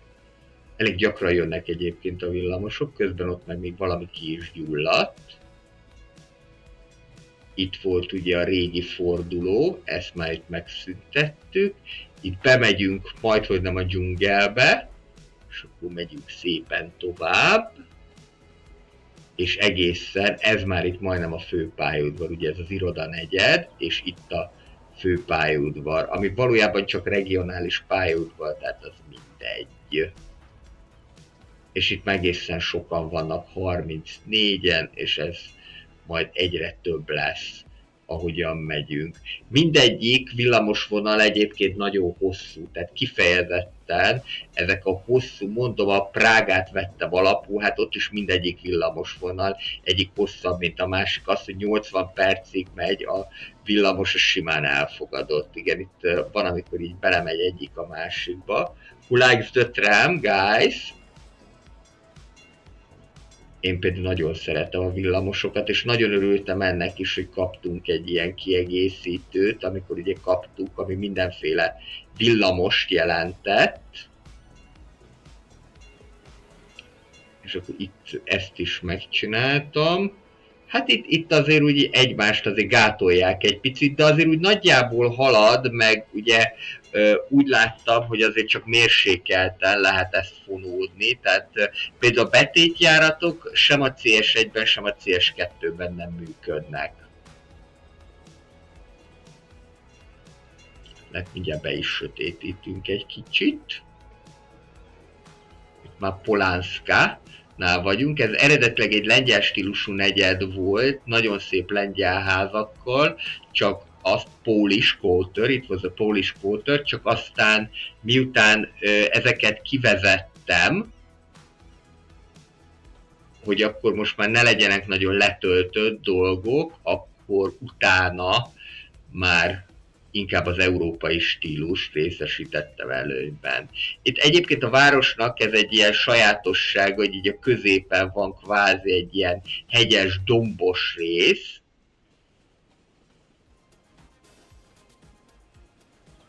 ami tulajdonképpen azért alakult így ki, mert a terep sajátosságok azok nem engedték meg. Itt már ugye letérünk és megyünk tovább. Tulajdonképpen az a régi városrész. Ez itt szerintem egy elég látványos egyébként. És van, ahol még gyorsinek is vannak, tehát például a 15-ös az gyors villamosként működik. És megyünk tovább. Ez például, itt lemaradtunk róla, de például vannak ilyen parkolók is, amiket szintén le lehet tenni, hogy úgy funkcionáljanak, mint hogyha villamos megállónak a várója lenne, ilyen eső beálló. És itt haladunk szépen a tengerparton, vagy folyóparton. Közben már ránk férne egyébként, hogy valami meccset megnyerjünk.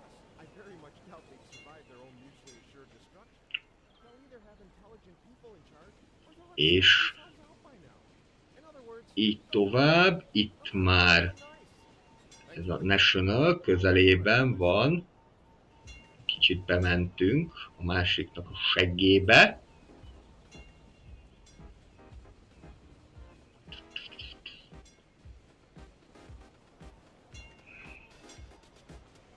És így most már mindjárt ott vagyunk a másik oldalán a folyónak, itt föl, itt szépen át a függőhídnál, ezt nem mondom, hogy pont sikerült egyenesre meghúzni. Igen. Én valami miatt ez az elkülönített pálya tetszik nekem, mert gyorsabban tud haladni, de van olyan is, ami az utcán halad. Tehát például mondjuk az 5-ös az simán az utcán halad. Ez most ilyen, hogy elkülönítetten megy. Ugye, ha az utcán vezeted, annak azért az a hátrány, hogy a forgalom akkor gátolni fogja, így meg tud haladni, de az is igaz, hogyha meg az utcán vezeted, akkor nagyobb forgalomra számíthat. Itt például már kvázi senki nincsen, ketten ülnek a 130-as villamoson, tehát ilyen eléggé kevés.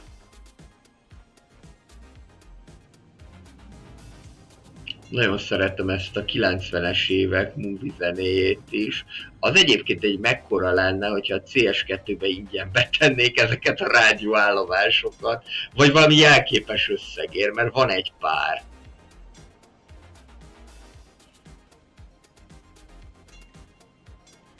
Úgyhogy itt a Long Eastern, ez már egy ázsiai stílusú negyed, most már mindjárt fordulunk, majd mindjárt azt is megmutatom. Két ilyen ázsiai stílusú negyed van, leszámítva a már mutatott Grand Plateau-t, és ez az egyik a Long Eastern, a másik meg, ahol ilyen nagy bevásárlóközpontok vannak, persze azok is viszik a pénzt, inkább itt hozzák. Itt megint magas vezetésben vagyunk, és ez már itt nagyon a külvárosi rész, most mindjárt fordul, egyébként azt hittem, hogy előbb fog fordulni.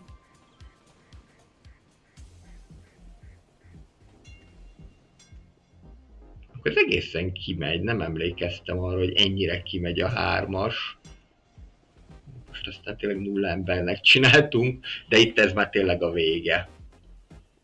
Igen, úgyhogy ez egy szép hosszú. A leghosszabb villamos vonal egyébként, ugye itt a kilométert azt nem mondja, de a Stapsot mondja, egyébként pont a 3-as, mert 65 megállója van, és 23,8 kilométer. Ugye ezt a 65-öt úgy értjük, hogy oda-vissza, és 23,5-tel a 4-es a második leghosszabb. Jó. Itt van ez a Long Eastern, ez a Hearts of Korea kiegészítővel jött, de azért ezt még simán ki lehet majd itt egészítgetni. Csak elég hülyén néznek ki ezek. És remélem azok is fognak épülni. Igen, azért látszik, hogy eljárt fölötte az idő, de azért még használható a dolog. És ide is lejön a villamos, ide pedig azt hiszem, hogy pont a 4-es jön le, igen.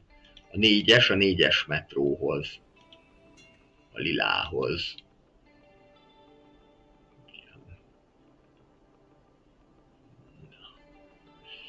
Menjünk vissza ide a Prospect High Hill-be. Menjen, már 14-en vannak, akkor már elkezdtek ide járni. Ez nem rossz. Majd mindjárt mutatok Attila egy olyat is, ami rendesen utcán vezetett történet.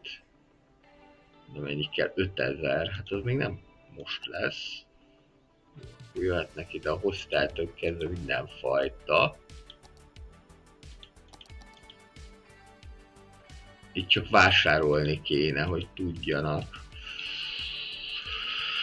Azt mondjuk Prospect High Hill Different African Miniature, ezt mondjuk én szeretem, de akkor legyen. Hát a shopping malls az nagyon nem illene ide. Egyébként ide is inkább ez az afrikai miniature illene, de lehet, hogy most keresek valami másikat, amit le lehet rakni.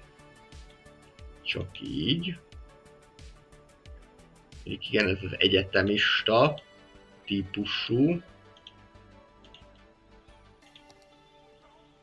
Az esetleg még elmehet. Sőt, egy ilyen mozi is. Simán.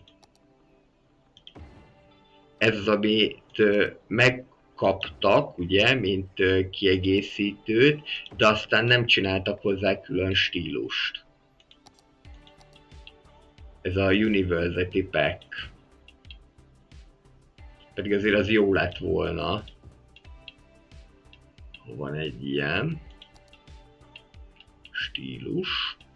Jó, Prospect High Hill. És már szépen mennek föl. Akkor ez működik így. És mindig nem nagyon tudnak bevásárolni. Az egyébként meglepő, hogy a környezet nem tetszik. Ez meg érdekes, mert itt nagyon azt mondják, hogy be tudnak vásárolni, de most már helyreállt, most már csak iroda kéne. Na az még egy másik történet, hogy irodából miért. Hát szerintem csak az európai stílusú. Mert ide más, az nagyon rendszeridegen lenne. De még ez is igazából, mert hogy nagyon nagy. Nem így lesz ez. Hanem így ez. Mondjuk ez így még elmegy. De hát sokkal, de sokkal több lehetőség van tényleg a CS2-ben. Ez azért úgy bebizonyosodott. Na, én szeretném azért azt elérni, hogy 5. szintre ezt fölhozzuk. Látjuk, hogy mennyire tudjuk majd ezt betolni.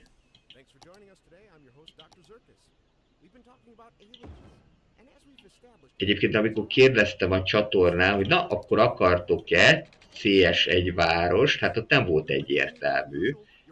Percig nem, hogy most azt hiszem 57% aki akar, és 43 aki nem. Tehát tényleg úgy tűnik, hogy lassanként eljár az idő felette.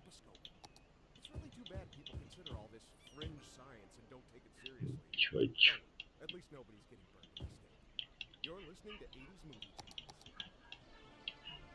Linda Lodge, Lake Lodge, minden Lodge, Hotel La Ella, Hotel Alps, Old Inn, ez meg már a miénk.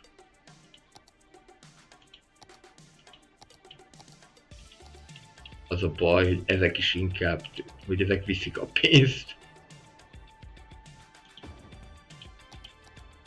Ez pedig a Lodge and Restaurant, változatosság kedvéért Lodge.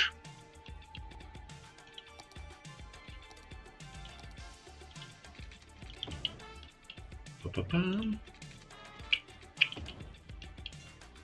Na. Szívi. Itt csak. Oké. Szerzünk pénzt. Nem lesz jó. Persze mindennek az egekben van az ára. Industry. Lehet egyébként egy olaja utat azt nem ártana építeni, nem lenne hülyeség. Olaj. Hol találok én olajat?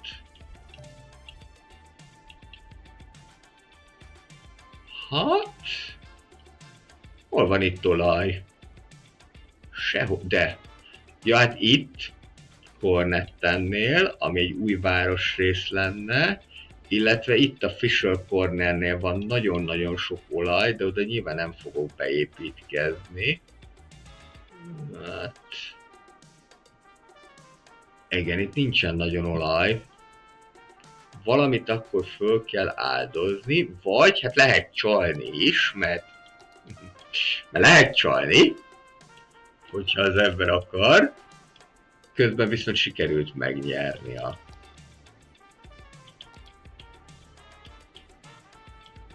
bajnokságot, úgyhogy most megint lesz pénzünk, jó. És lehet, hogy akkor egy kicsit csalunk, hogy valahol beteszek olajmezőket. Csak hova? Sterling. Valahova oda kéne, ami azért megközelíthető, és autópályán is elérhető. Mondjuk ide.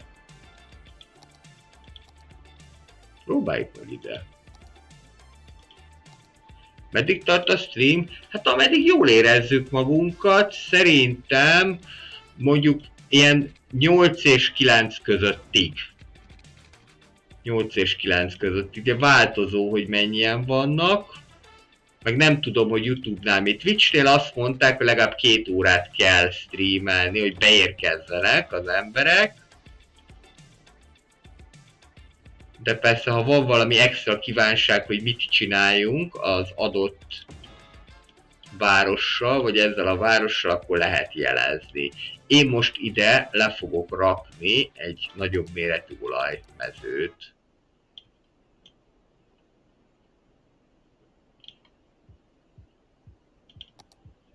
Hogy több legyen a bevételünk, mert egyébként az olajból van a legnagyobb. Köszönöm szépen! Hogyha tetszik, akkor kommentel, lájkkal, illetve feliratkozásra, mert a komment már megvolt, ezt, hogyha jelzed, azt köszönöm szépen. És tervezek egyébként majd legközelebb szerintem High Rise City az ami, mert hogy az a terv, hogy a városépítő játékok azok inkább itt fognak streamelődni, a stratégiai, meg a gazdasági szimulációs, meg inkább a Twitch-en, de lehet, hogy például a Planet Coaster 2-t azt megpróbálom itt streamelni. Tehát ez majd még kiderül. Na, építsünk olajmezőt. Én nagyon szeretem ezeket az industrial utakat, már egyébként máshova is, de ide kifejezetten. Köszönöm szépen. És hát van elég sok videó, tehát 229, úgyhogy lehet miből válogatni. Egyébként tényleg az is a csatorna célja, hogy olyan játékokat is mutasson be, amik nem annyira talán futottak, meg nyilván a népszerűbbeket is. Aztán valamikor ezek jól sikerülnek, valamikor pedig kevésbé jól sikerül. Például most a Megakváriumot azt annyian nem nézték, de ettől függetlenül azért szerintem ezt folytatni fogjuk, mert szerintem van benne ráció. Planet Zoo, hát ez egy nagyon jó kérdés, hát megvan a játék, legyen Planet Zoo, lehet, hogy lesz. Lehet, hogy lesz. Planet Coaster 2 az mindenképpen lesz, a Planet Zoo az akár lehet is, mert egyébként az a játék, az azt szerintem még biológiát is lehetne tanítani simán. Most ezt így fogom így kialakítani, és adunk neki mindjárt egy nevet.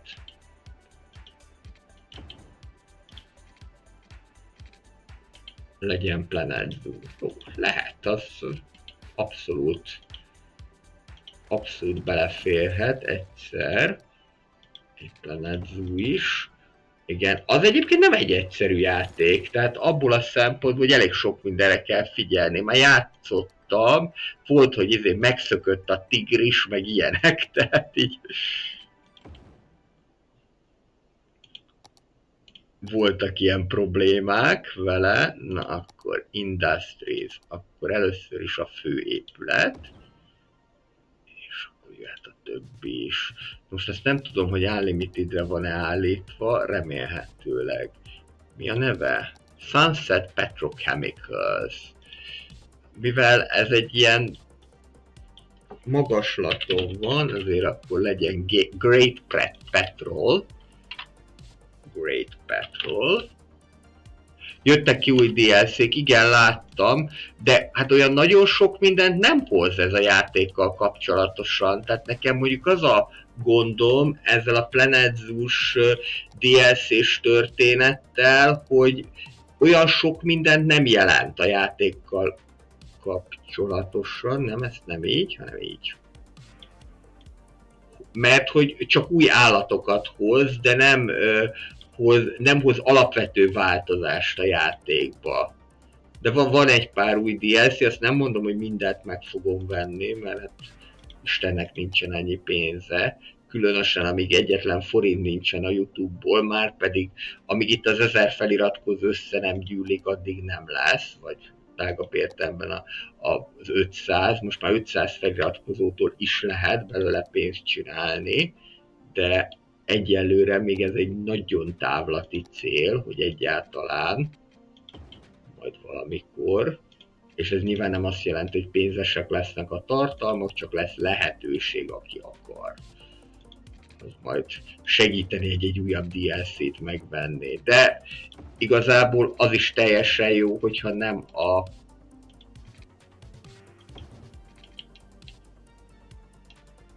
követők adnak pénzt, hanem az is, hogy mondjuk már ingyen kapja meg az ember azt az adott játékot, már az is jó. Az is egy teljesen vállalható dolog, mert mondjuk sokan követik. Na mindegy, ez még távlati cél. A Sims az nem az én világom. Ezt el kell mondjam, hogy a Sims az azért nem az én világom, mert én mindig azt mondom, hogy élem a saját életemet, és nem akarom megnézni, hogy milyen lenne, ha más lenne. Valami miatt nekem az ember szimulátor az nem. De aki szereti, persze, tehát... Na itt mi van? Ez a feldolgozó, not enough raw materials, hát majd lesz. Meg hát ugye a Sims, ugye szegény e-gamesnek, mert tényleg csak a Sims az, ami maradt, pedig hát ez a 90-es években, hogy az e-games nem létezett se városépítő, de gazdasági szimuláció sem e-games nélkül.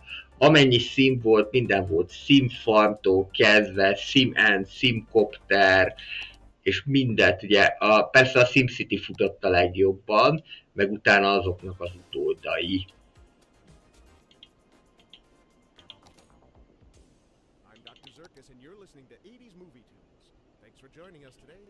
Ezzel nyerhettünk volna 300-at.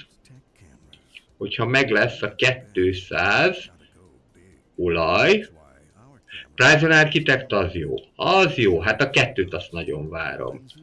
Ó, nem most kellett volna megvenni.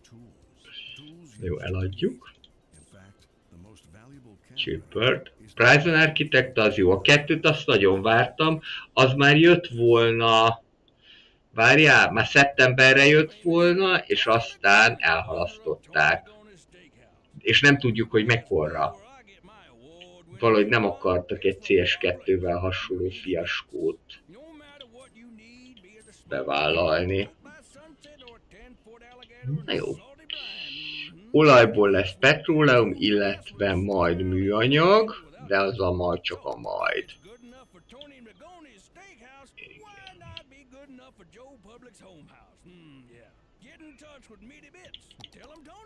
Az kéne egyébként, hogy egyrésztől ide el tudjanak jutni az emberkék, az baromi jó lenne, még az is lehet, hogy egy új buszt fogok ide indítani, de idő egyébként, hát ebben be tudnak menni, másrészt meg majd meglátjuk.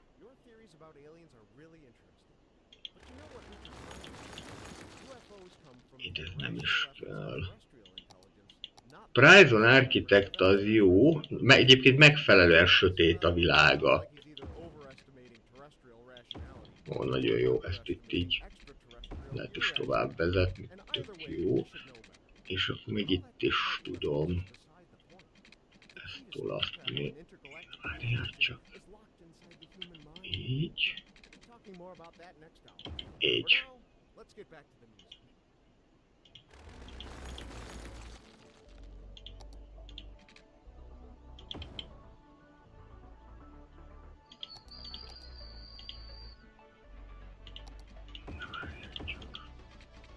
Nem is lehet így megváltoztatni.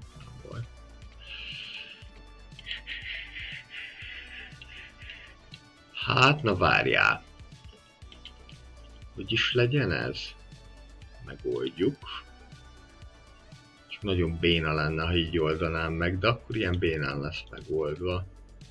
Itt már amúgy is zajártalom van, úgyhogy tulajdonképpen mindegy is nektek. Aha, mert megint rendszeresen belefutok. Lehet szintbeli kereszteződést csinálni, csak nem túlságosan szerencsés.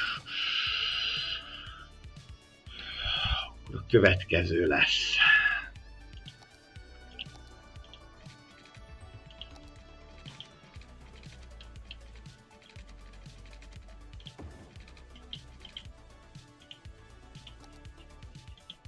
Egy kicsit feljebb. Te is. Amennyire lehet. Te meg lejjebb. És akkor így. Remek. Már tudjuk vezetni. Van. Pár Beyondról van is tartalom a csatornán. Igen. Az egy nagy reménységekkel indult játék, de sajnos nem váltotta be a hozzáfűzött reményeket, részben amiatt, mert bugos volt, részben pedig amiatt, mert túlárazott volt. Pont ugyanaz a kategória, és pont ugyanúgy franciák voltak szerintem mögötte, mint a Humankind-nál. Nem ugyanaz a cég, de indult ez a nagy csinadratával, ilyen jó lesz, meg olyan jó lesz. Még a tesztbe sem tudtam egyébként bekerülni, mert nem ám akárki kerülhetett be, és aztán így nem szerették annyira. Van egy ilyen, hogy nyáron, várjál, azt hiszem június hónapban, a szerdai szimulációban megtalálsz egy Park Beyond részt. Akkor 4-et bemutattam, és akkor az volt a kérdés, hogy melyiket szeretnétek, hogyha folytatás lenne belőle, és a Planet Coaster nyert, viszont most már azt gondolom, hogy akkor a Planet Coaster 2-t fogom bemutatni, ami november 6-án fog megjelenni. Nekem egyébként a Vidám Parki játék, akkor van még az Indoorlands, az is nagyon jó, meg van még a Parkitect. Parkitect az egy kicsit ilyen egyszerűbb. Közben megjelent az igény, valami nagyon kevéske. A Residentálra itt is tudunk akkor építkezni.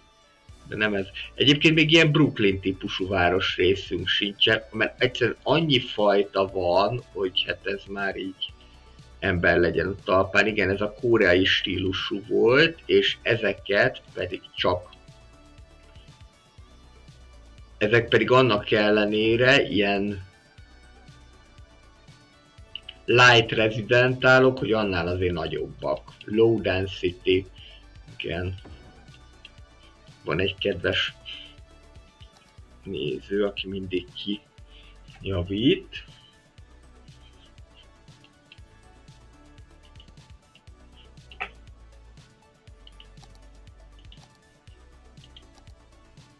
Egy pillanat, gyerekek, nem menjetek el sehova, de én valami éget szagot érzek.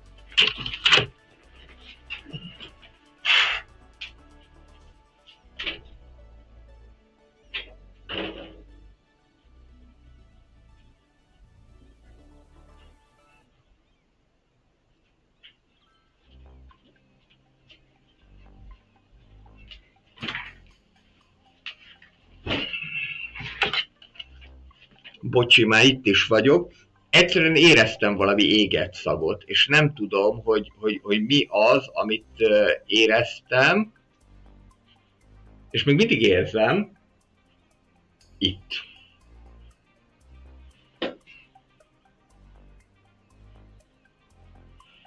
Ez elég érdekes.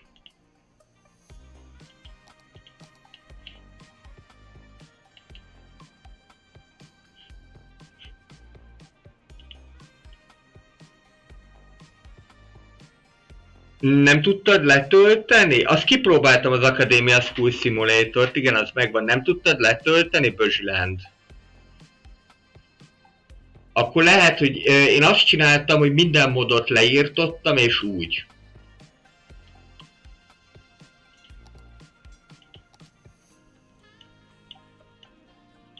Tehát most csak a francia PEC van, és semmi más. Jó, most már nem érzem ezt az éget szagot. Valószínűleg, hogy kintről jött, de hát azért az para lenne, hogy közben stream közben felgyulladna a lakás. Nem érzük. 2x3. Olyan nincs is. És ilyen sincsen. Ja, de itt van. Hát, akkor lehet, hogy maradunk a 2x2-esnél, ez ilyen kis cukibb.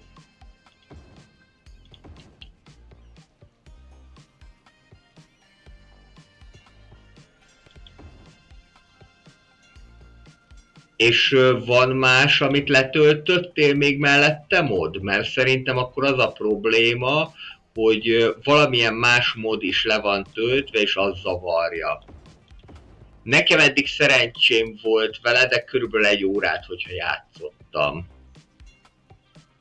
Majd abból is lesz még egy tartalom, mert van még egy ilyen 40 perces videó, amiből nem volt, azt még nem mondtam hang alá. Majd utána fogom. Ott kicsikorral elmegy. Kicsit így a széleket meg lehetett építeni. Jó. Ide pedig igazából már jöhetnének a bevásárló részek. Ilyenkor egyébként én már nagyon úgy építkezek már a CS-be, hogy mindent lerakok inkább. Nagyon ritkán van az, hogy kijelölöm, mert ez így már jobban néz ki. Jó, ezek az African, ez már megvolt. Itt jöhet egy olyan, hogy ezt meg tudjuk oldani, hogy igen, a Heart of Korea van itt, és akkor nem is tudom kijelölni a Shopping Miniatures, nem baj. Akkor ezt egyenként kell lerakni. Ezt már sokkal okosabban csinálták, ilyen shopping malls. Ide megjöhet. Jó, hogy én csak 1 órát játszottam vele. Hát, hogyha neked több időd volt.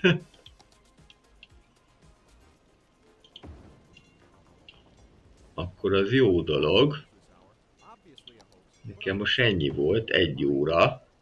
Meg a többi tartalmat is kellett csinálnom. Ó, most elkezdett jönni a pénzünk. Na végre.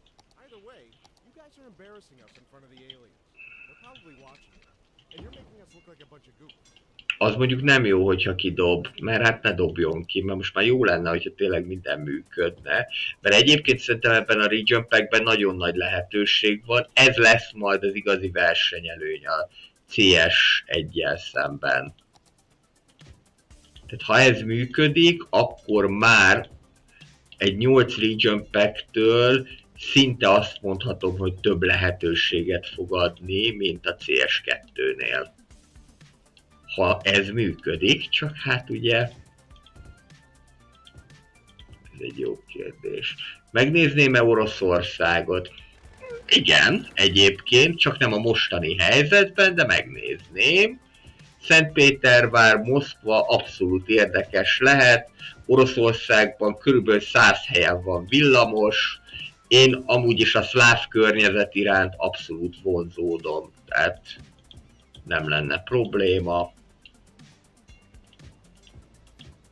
Nem az oroszokkal van problémám, hanem azzal, amit a vezetés csinál. Aztán majd meglátjuk, hogy ki diadalmaskodik, kinek lesz igaza, bár akik azt hiszik, hogy nagyon itt a kelet fog nyerni, eddig még mindig a nyugat nyert.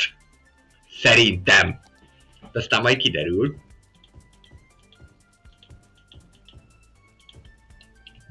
Na.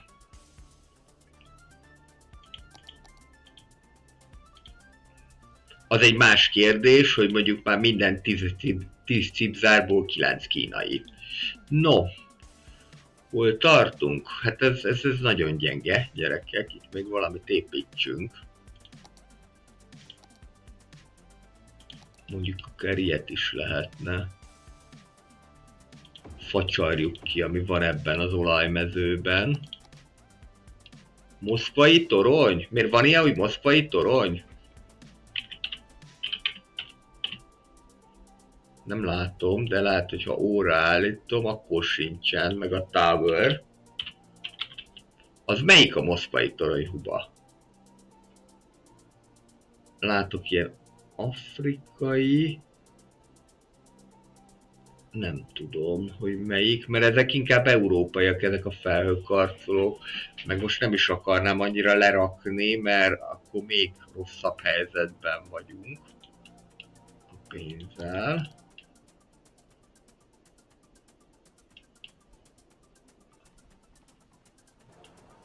No. Ja, ez egyébként egy letöltött elem, de szerintem tök jól néz ki. Ez egy ilyen napelemes parkoló.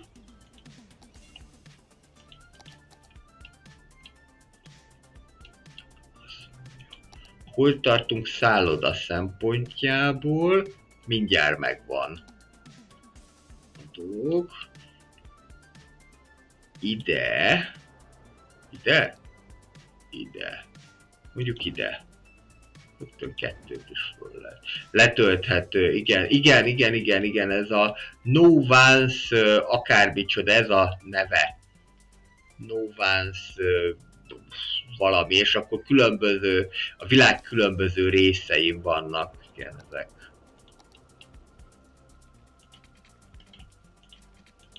Na, ja, ezt így ide ne, hát ez oda megy az autópályához, meghalni. Lesz jó nekünk. Mondjuk esetleg elvileg átmehetne ide az Airport Districtbe. Hát, ha lesz olyan, aki vállalkozik rá, hát végülis miért is ne? Akkor, ja. És ti milyen eszeteket töltöttetek le, összeteket a CS-hez? Ami ilyen kedvenc, nem kell mindet felsorolni.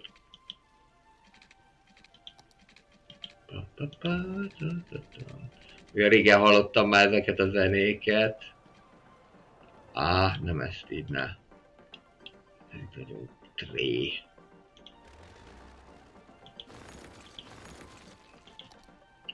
Esetleg ha elsüllyesztem, fogom.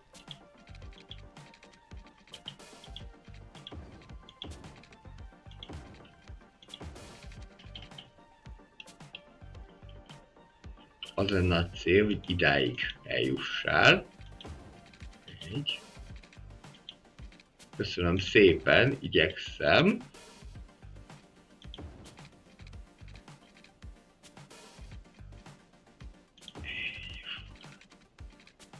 Na.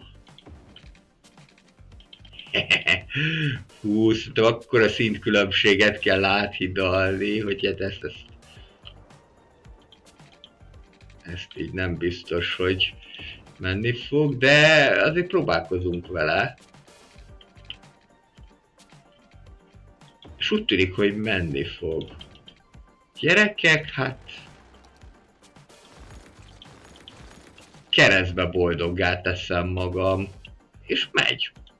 Nem azt mondom, hogy szép, de elvileg, akik akarnak, azok innét át tudnak sétálni a repülőtérig. Na, egyébként itt van a bevásárló központos rész.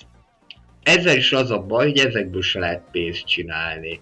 Ezt egyébként, hogyha köszönöm, igen, hogyha valóságban lenne a városi állatában, de nagyon jó a közlekedés. Tehát ez egyébként, hogyha ezt megcsinálnák egyetlen egy tolvonással, vagy egyetlen egy frissítéssel, hogy minden ilyenből pénzt is lehetne csinálni, konkrétan csak abból, hogy mennyien mennek be, és akkor kapna egy szorzót, lehetne pénzt csinálni, az baromi jó lenne.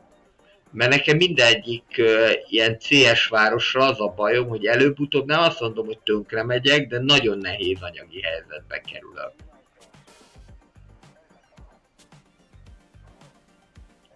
azt mondja, hogy na, itt most azt várom, hogy leessen ennek a részvénynek az ára.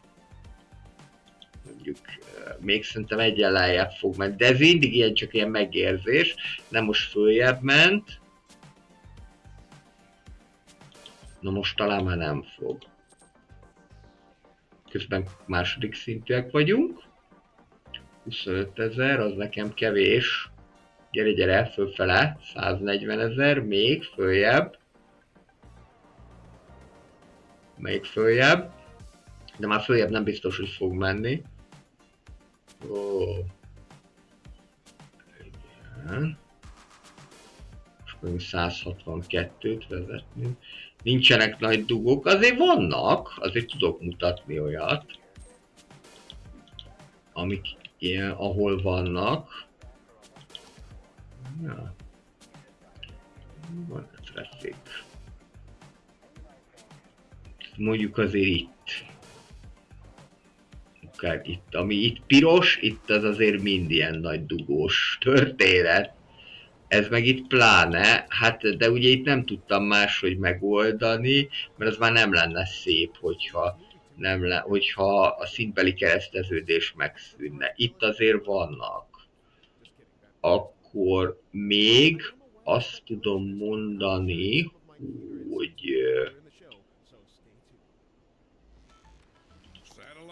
itt a Golden Centernél, de ez mondjuk inkább a villamos csinálja. Ez kétségtelen. Meg hát itt, ugye itt ezzel az a probléma, hogy gyakorlatilag ez az egyetlen egy főút, ami átvezet. Mert a többi az már ilyen kisebb út, de ezt se lehetett nagyon máshogy megoldani, de majd azért még próbálkozok.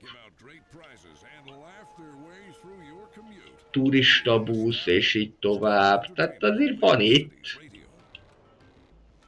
De tudnak haladni, az mondjuk igaz. Szerencsére. Közben egyébként csökkent is. Ó, már erről lemaradtunk. Na, essé vissza. Mondjuk ez így most jó lesz. Mert amikor eladom, akkor csinos profit. Na ez! Ez végre. És akkor ezt párszor el lehet játszani, és mindjárt visszahozzuk magunkat arra, ahol voltunk. Arra egyébként még nem jöttem rá, hogy milyen logika alapján mennek ezek a részvények, mert nekem tök randomnak tűnnek. Mondjuk én nem tőzsdéztem, de annak ellenére, hogy közgazdász tanár vagyok, meg azt tanítom, de hát akkor is. Na, menjen fel egy 500-ig, és akkor meg lesz a boldogság, csak most nagyon nem akar fölmenni.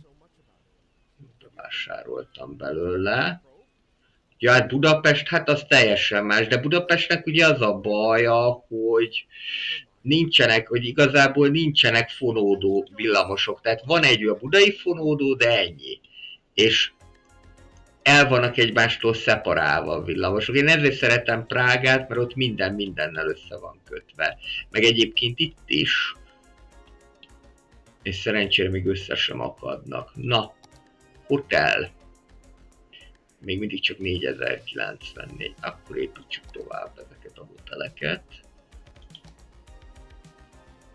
Ez az Oldin, ezt tetszik, itt ez a Grand Mall, nem, ez a Roadside Motel.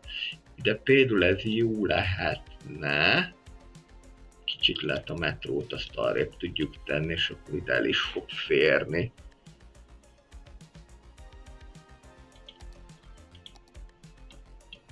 Közgazda, az biztos. Igen. Gazdasági szempontból próbálok. Persze aztán múltkor mondjuk telefonos csalók majdnem átvertek. Pénzemet akarták, és majdnem be is dőltem. De szerencsére nem, de mondom, hogy a közgazdász tanárt átvernek ilyen telefonos csalók. Fölhívtak, hogy a Cetelántől vettem föl kölcsönt. És már majdnem be is léptünk együtt a bankfiókomba. De onnantól kezdve utána kiokosított, találtam egy nagyon jó Budapest bankos, illetve MHB bankos nőt, és ő azt mondta, hogy ilyenkor azt kell mondani, hogy rendőr vagyok, és akkor megijednek. Jó, hát mondtam Kati néni, akkor legközelebb ezt mondjuk. Ez egyébként a Modern City Centernek a házai, amit itt láthattok. És ide még le is teszek egy párat. Ilyet.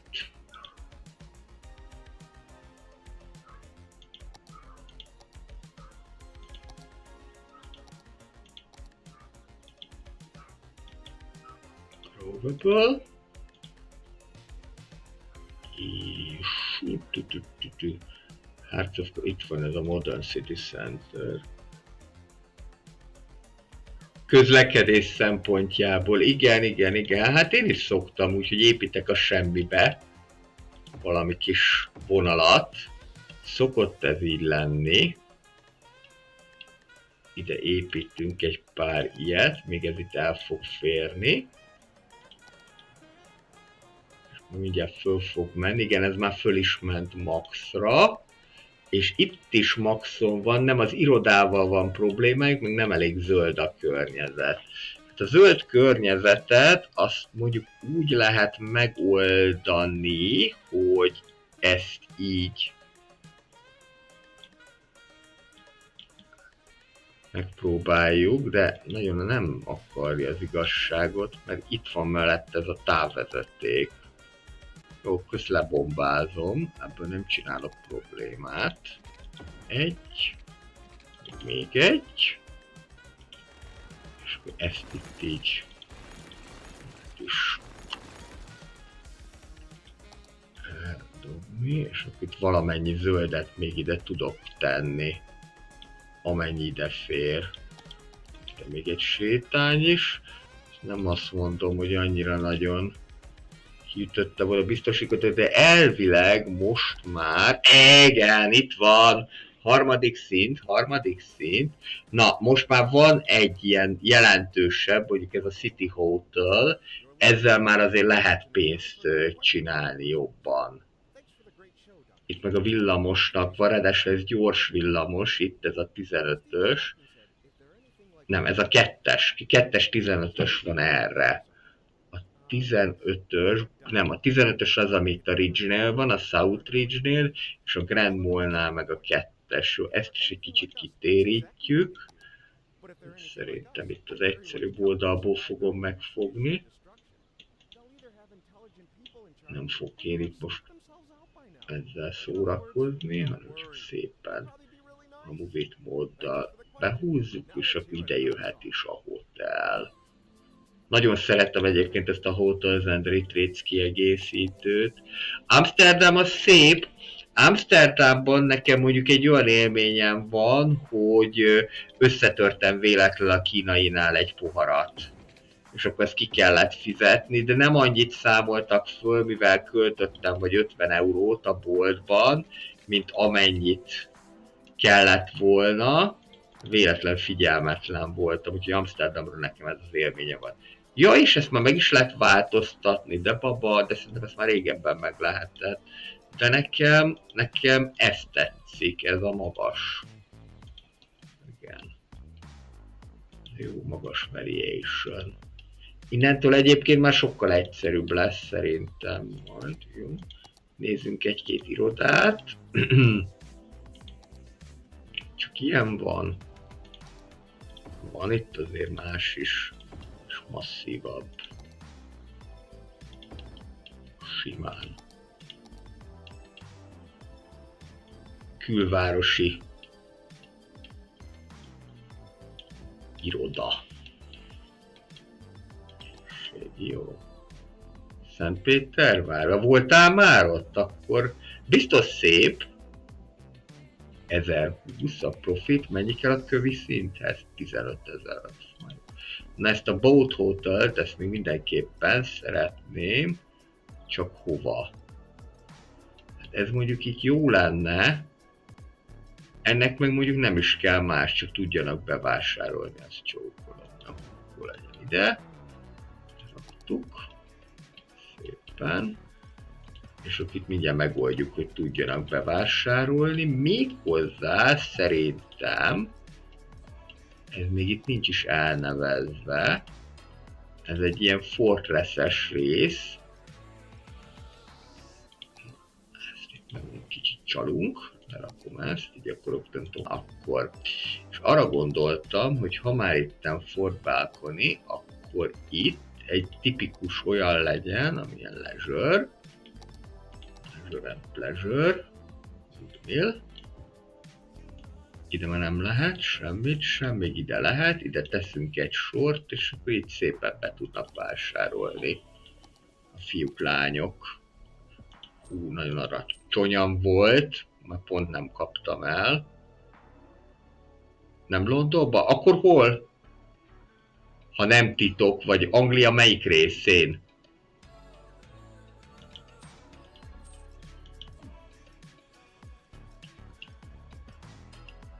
Igen. Én utoljára 2018-ban voltam ott. Ó, 1160, hát ez elég jó. Van még ez a Mountain Lodge. Ez viszont pont ide kerülhet majd a szállodás részbe. Ide. Tök jó. Pont ki is egészít ezeket az alpesi szállodákat. Csak kell. Még akkor pár épület nézzük csak.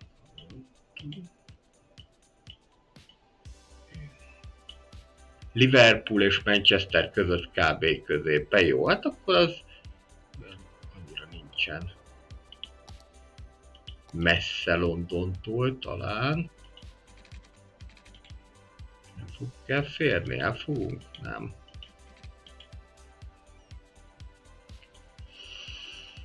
Hát mondjuk van ez a vékonyka út, jó, akkor legyen ez a vékonyka. Én voltam, igen, 2018-ban, akkor talán kétszer is. 3-szor voltam Londonban. Hát egy nagyon nagy város.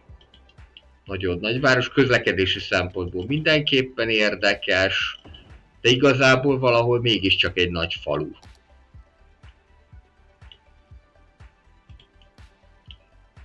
Mert hogy olyan a kialakítása a szerkezetének. Jó, próbáljuk meg, hogy ráborítjuk a festékes vödröt. Sőt, akkor már legyen vegyesen. Meglátjuk, mit tudunk ebben kezdeni.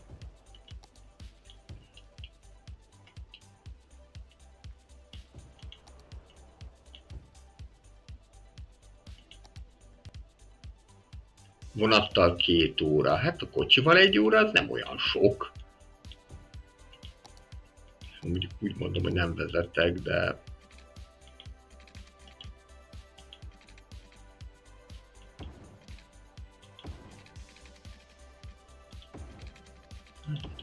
Sok. Nem, ezt a nagy falut, ezt úgy értem, hogy igen, vannak benne felhőkarcolók, de a külvárosi részekben viszont teljesen ilyen kertvárosi, meg kisvárosi hangulatú. Plázában? Hát Plázában voltam, persze, bevásárlóközpontban. Tehát, hogy nekem ez, hogy igen, nagyméretű, de ugyanaz szerintem, mint ami Melbourne-nél van, hogy van egy középső mag, ahol vannak nagyobb épületek, és azon kívül pedig ilyen falusias, vidékies környezet. Legalábbis nekem így tűnt, vagy ilyen maximum kisvárosias környezet. Igen, tehát nem úgy gondoltam, hogy tudom, hogy hatalmas, csak... Melbourne is ilyen volt egyébként. Én mondjuk a 3 angol száz környezet közül először láttam az amerikait, ami szintén mondható angol száznak, utána az ausztrált, és utoljára csak az angolt. No. Egészen szépen jönnek már ezek, igen. Hát itt már minden meg van oldva, kivéve a környezet. Gyere. Szép. Jó, nagy tölgy nektek. Jó. Sűrűn. Tudjatok itt kirándulni, gyerekek. Annyi. Úgyse fogják használni, mert túlságosan messze van, de már csak azért is átvezetjük ide Laurenville-be ezt a dolgot, hogyha valaki esetleg szeretne egy hosszabbat kirándulni, akkor itt van neki, tessék.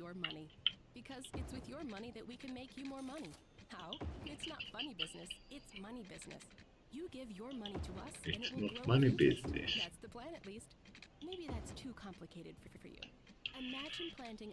Olaszországba, igen. És Németországon belül hol? Berlin?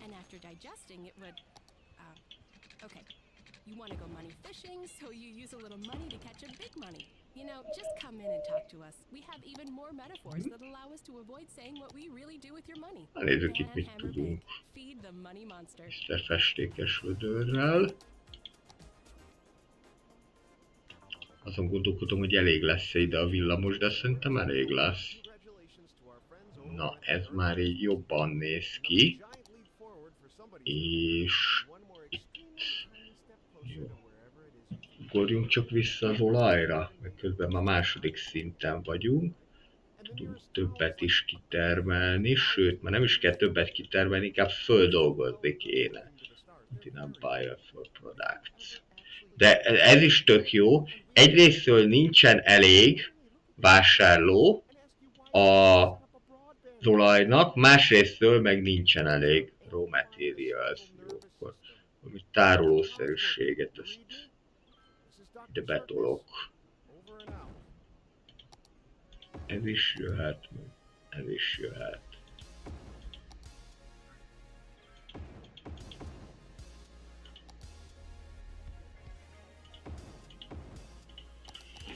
De jó, kiköltekeztem magam. Hessen tartomány. Az észak, ha jól tudom.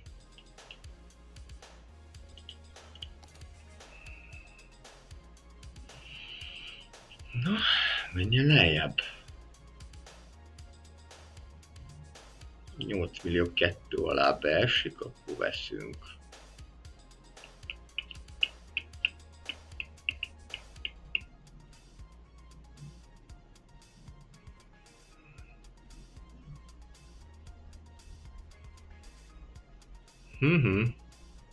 Most csak följebb megy, akkor nézzünk valami másikat, hát ha Greasy Gasoline, az is jó lenne, az most éppen lefele megy, és most kellett volna venni, de most 500 000-rel megnövekedett. Igen. Most ezt pont nem sikerült elfogni.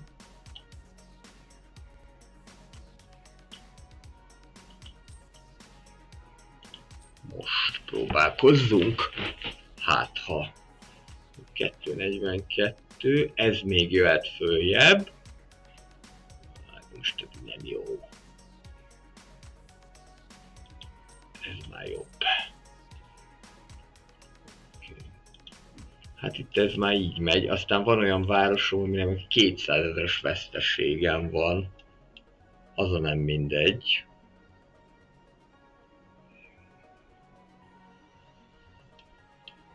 Oksa.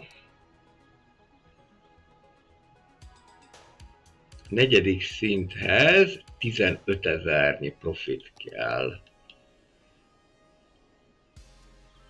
Próbáljunk meg ide még egy Mountain Lodge-ot, hát ha. Nem is olyan rossz es, csak jönni kéne az emberkéknek, de jönnek!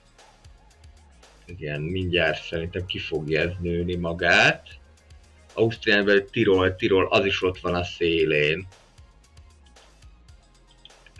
1090, jó. Lassan, de biztosan haladunk milyen felé. Még egy ilyen nagyobb City Hotelt leraknék. Talán pont itt az Airport Mallhoz jó lenne ez esetleg.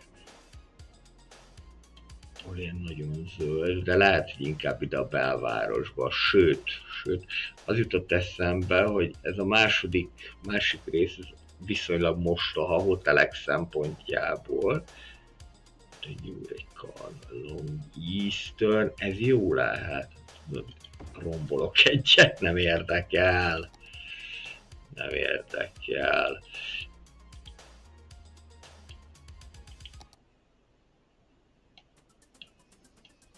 És ide akkor be lehet építkezni esetleg. Egyébként ez a durva, hogy el kellett teljen 8 év, amire rájöttek a CS1-nél, hogy egy kicsit irányítani kell az embereket, az, hogy hogyan építsenek várost. Mert hogy igazából semmifajta megkötés nincsen a CS1-ben, és pont ez szerintem egy kicsit a rossz, és a Hotels and Retreats már akkor mondja, hogy jó, akkor építsék köré irodákat, építsék köré bevásárló lehetőséget, és akkor már ugye ez egy kicsit irányít, hogy hogyan is kéne. Szerintem még ide is jöhet egy. Simán el fog ezt férni, hozza az adóbevételt is.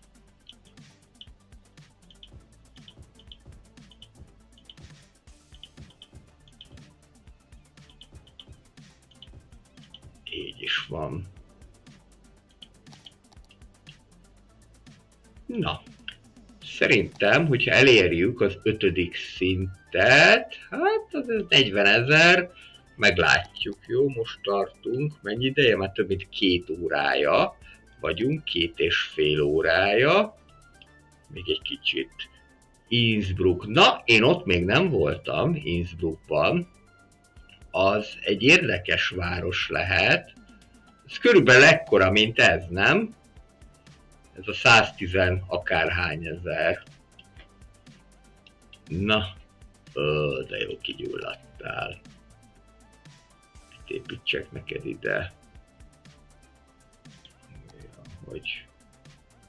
Ó, van egy ilyen Mountain Fire Station. Ez jól néz ki. Tényleg ilyeneket is kaptunk, ezt tök el is felejtettem, sőt, van ilyen is, hogy Mountain Police Station. Akkor a rend is meg lesz. Mountain School, az nincsen. Kaptunk még szerintem, talán még klinikát is. Van. Az már egy jobb kérdés egyébként, hogyha mondjuk lakóépületet akarná az ember építeni, akkor ehhez mi az, ami illene? Hát ez a brooklynos, ez nem. Igen, na most azon gondolkozom, hogy hogyan, milyen hegyi házakat építsek ide, ami itt tényleg ilyen lerakható hegyi házak, ha már szó volt róla. Egyébként de! Tehát pont azért, mert barna a színvilág, ez a brooklynos színvilág pont jó. Na jó, akkor az lesz, hogy itt ezt, Brooklyn and Queens, és akkor lássuk, hogy épül be. Szerintem mondjuk nagyon nem fog, mert elég minimálisra a kereslet, de hát ha. Hogy legyen már valami értelme is annak, hogy itt van. Ez a rendőrség, tűzoltóság, illetve a kórház. Na de ez jól néz ki. Igen, tulajdonképpen jól kiegészíti. Már annyian lesznek, hogy egy új villamos vonalat is simán létre lehetne hozni. De egy cable car az esetleg, közben elértük a 3. szintet, az esetleg simán beleférne ide a metróhoz, mert ennek nincsen metró kapcsolata, viszont ide ezt meg tudom építeni, igen, itt a monorail, ami már nem biztos, hogy ma meg fog épülni, és ide. Egy. És ennyi, és tulajdonképpen nem is hosszú, szerintem még használni is fogják. Mert hogy itt közvetlen metró kapcsolat van az M5-höz. És akkor így nem kell külön buszt indítani ide. Ide meg már többit is végig lehet húzni. És most egészen jól állunk pénzben, de szerintem kaptunk is valamennyit. Be is van, a Chirper is.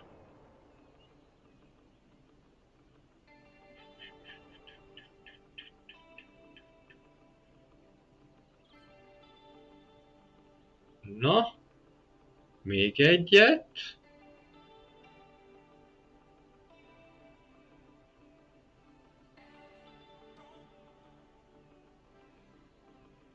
Még egyet. Ilyenkor riktig nem megy följebb. Inkább eladom. Már nem lesz belőle énekes halott, ahogy mondani szokták. Na. Szerintem ezek egyébként így passzolnak ez az alpesi stílushoz. Mert hogy ugyanaz a barna színvilág. De persze azért meg lehet ezt oldani máshogyan is. Csak ugye most a hotelek miatt van egy korlátja ennek. Köszönöm szépen, jól.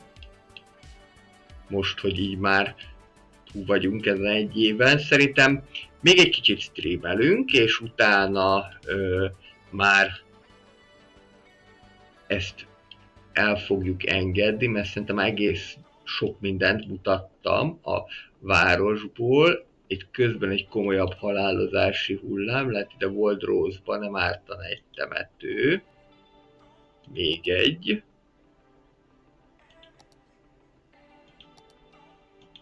Vagy akár egy krematórium. Igen. Itt van ez a Krematorium Memorial Park. Ezt ide szépen lerakjuk ide a iskola mellé. Tudják, mi vár rájuk nyugdíjas kor után.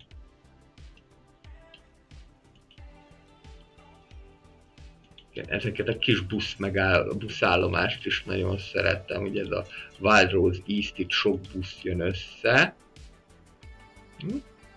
Na, szerintem akkor még utazunk egyet az egyik vonattal, mondjuk ezzel a Village Line-nal. Atya úristen! Na ez a nem semmi. Hát ez jó kigyulladt. Hogy fogják tudni ezt eloltani? Van helikopteres tűzoltóság, mert ide azért erőteljesen az kéne. Gyerekek. Szerintem egyébként pont az nincs. Aha! Ja, értem! Ja, értelek. Ez volt neki itt a problémája. Hogy itt valahogyan nem sikerült erről gondoskodni. Ó.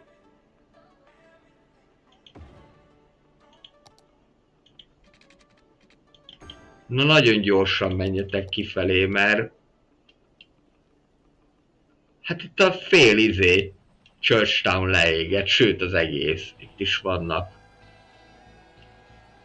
Néhány helyen nincsen. Azért próbáltam mindenhova, nem itt az a baj, hogy ugye nagy a forgalom, nehezen jutottak el. Na, lánglovagok bemennek. Még kis izgalom így a végére. De közben meg szerencsénk is van, mert elerett az eső. Én még amit mutatni akarok, hogy azért hogy néz ki ez a város éjszaka. Így előbb-utóbb be fog itt sötétedni. Rendesen bement a bátyja itt a közepébe. Mindenki égett. Nagyon durva. Elég nagy tűz. Ez már bekerül a hírekbe.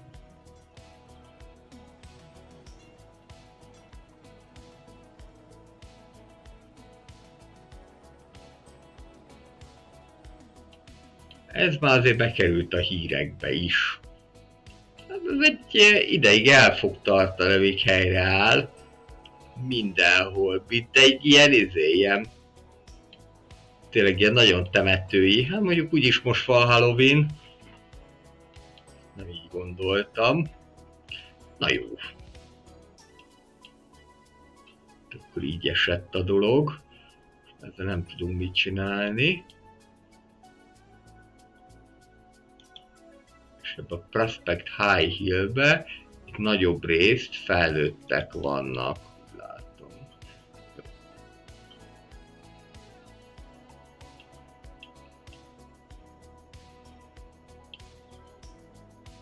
Na jó, akkor utazunk még egyet a vonattal, és akkor el is engedjük a mai streamet. A Village Line-nal egészen a kikötőig, ez a Village Line-unk.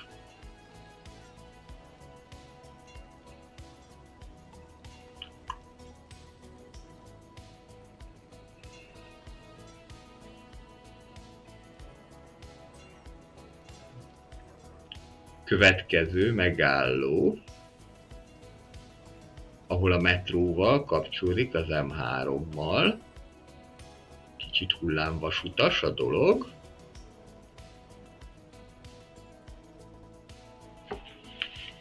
Sanctuár. A következő megálló a repülőtér. Mégpedig a nem Airport District, vagy hát nem a kiegészítővel jövő repülőtér. Következő megálló Waldrose. Waldrose.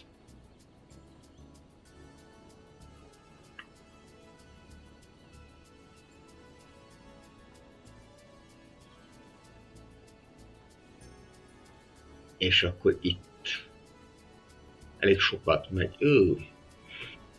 Apukám.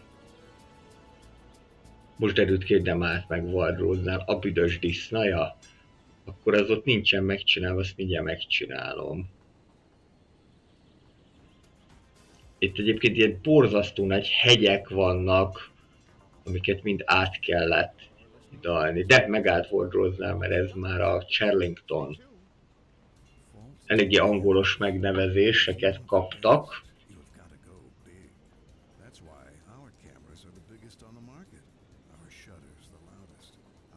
Pedig akár lehetett volna cseh vagy lengyel is, közben tök sötét lett már. Fisher's Corner.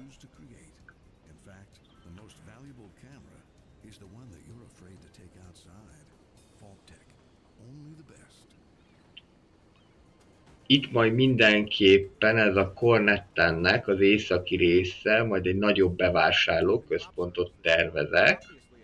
Lehet, hogy azt még gyorsan megcsináljuk, hogy ezt lerakom. Már nem állunk olyan fényesen anyagilag. És akkor itt már vagyunk a Fort Balcony-nál. Itt még megáll egyszer.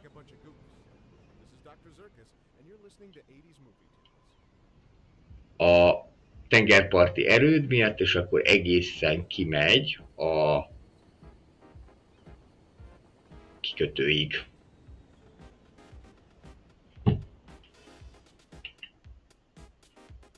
És akkor megmutatom, hogy éjszaka hogyan néz ki ez a város. Ilyen szép nagy, egészen idáig jöttünk a kikötőig. És itt pedig, most már látom, nagyon késleltetve jelenik meg egyébként a stream, mert most már egy fél perc, az minimum volt a két után. Charlington, igen, hát ezt így neveztem el, Warrington, igen, Warrington is tipikus angol név, de Charlingtont kapta, mert valami miatt így szerettem én is az angol megnevezéseket. Nagyon kíváncsi vagyok egyébként, hogy a CS2-ben majd milyenek lesznek az angol épületek, de én gyanítom, hogy ami a CS1-ben is volt, ami moddal letölthető volt, az fog majd itt is érvényesülni. Vagyis, hogy ezek a különböző... hoppá, andó. A különböző... Na, kezdek fáradni. Jó, így, ezt akartam talán. Hogy ezek a különböző...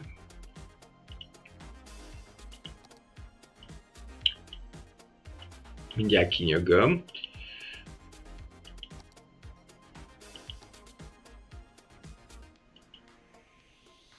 Na, Melyik a szintező? Ez. Ez miért ilyen magasra épített hahóka?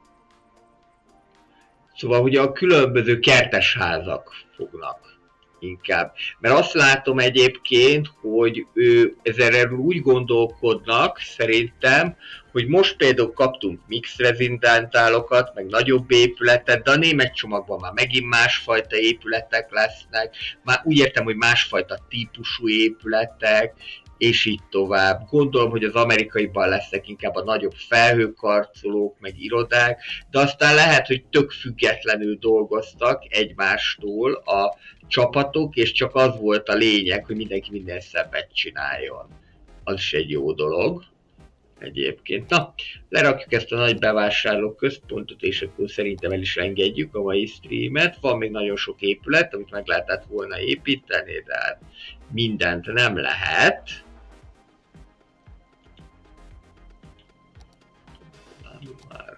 Hol van a shopping?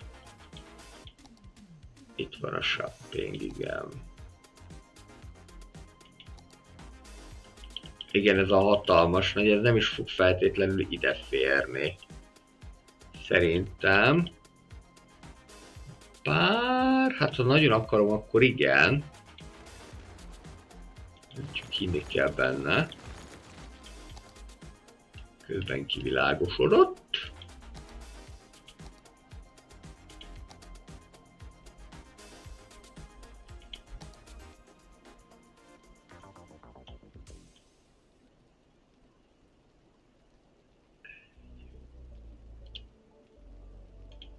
Mértékű tereprendezés. És mindig nem. De most azt mondja, hogy valami elfoglalja a helyet, fogadjuk, hogy a távvezeték bizonyám. Ezt mondtam, ez a baj ezzel a vékony távvezetékkel, hogy nagyon sok helyet foglal. Pontosabban nem foglal sok helyet, csak nem veszed észre. Ez úgy ott van. Behúzzuk, és mindjárt akkor én voilà, lerakjuk a Mall of Marvels-t. Beigazítjuk. És akkor íme.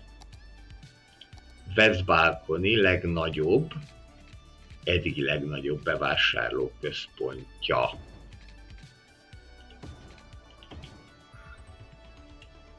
Azt gondolom, hogy talán belefér az, hogyha úgy.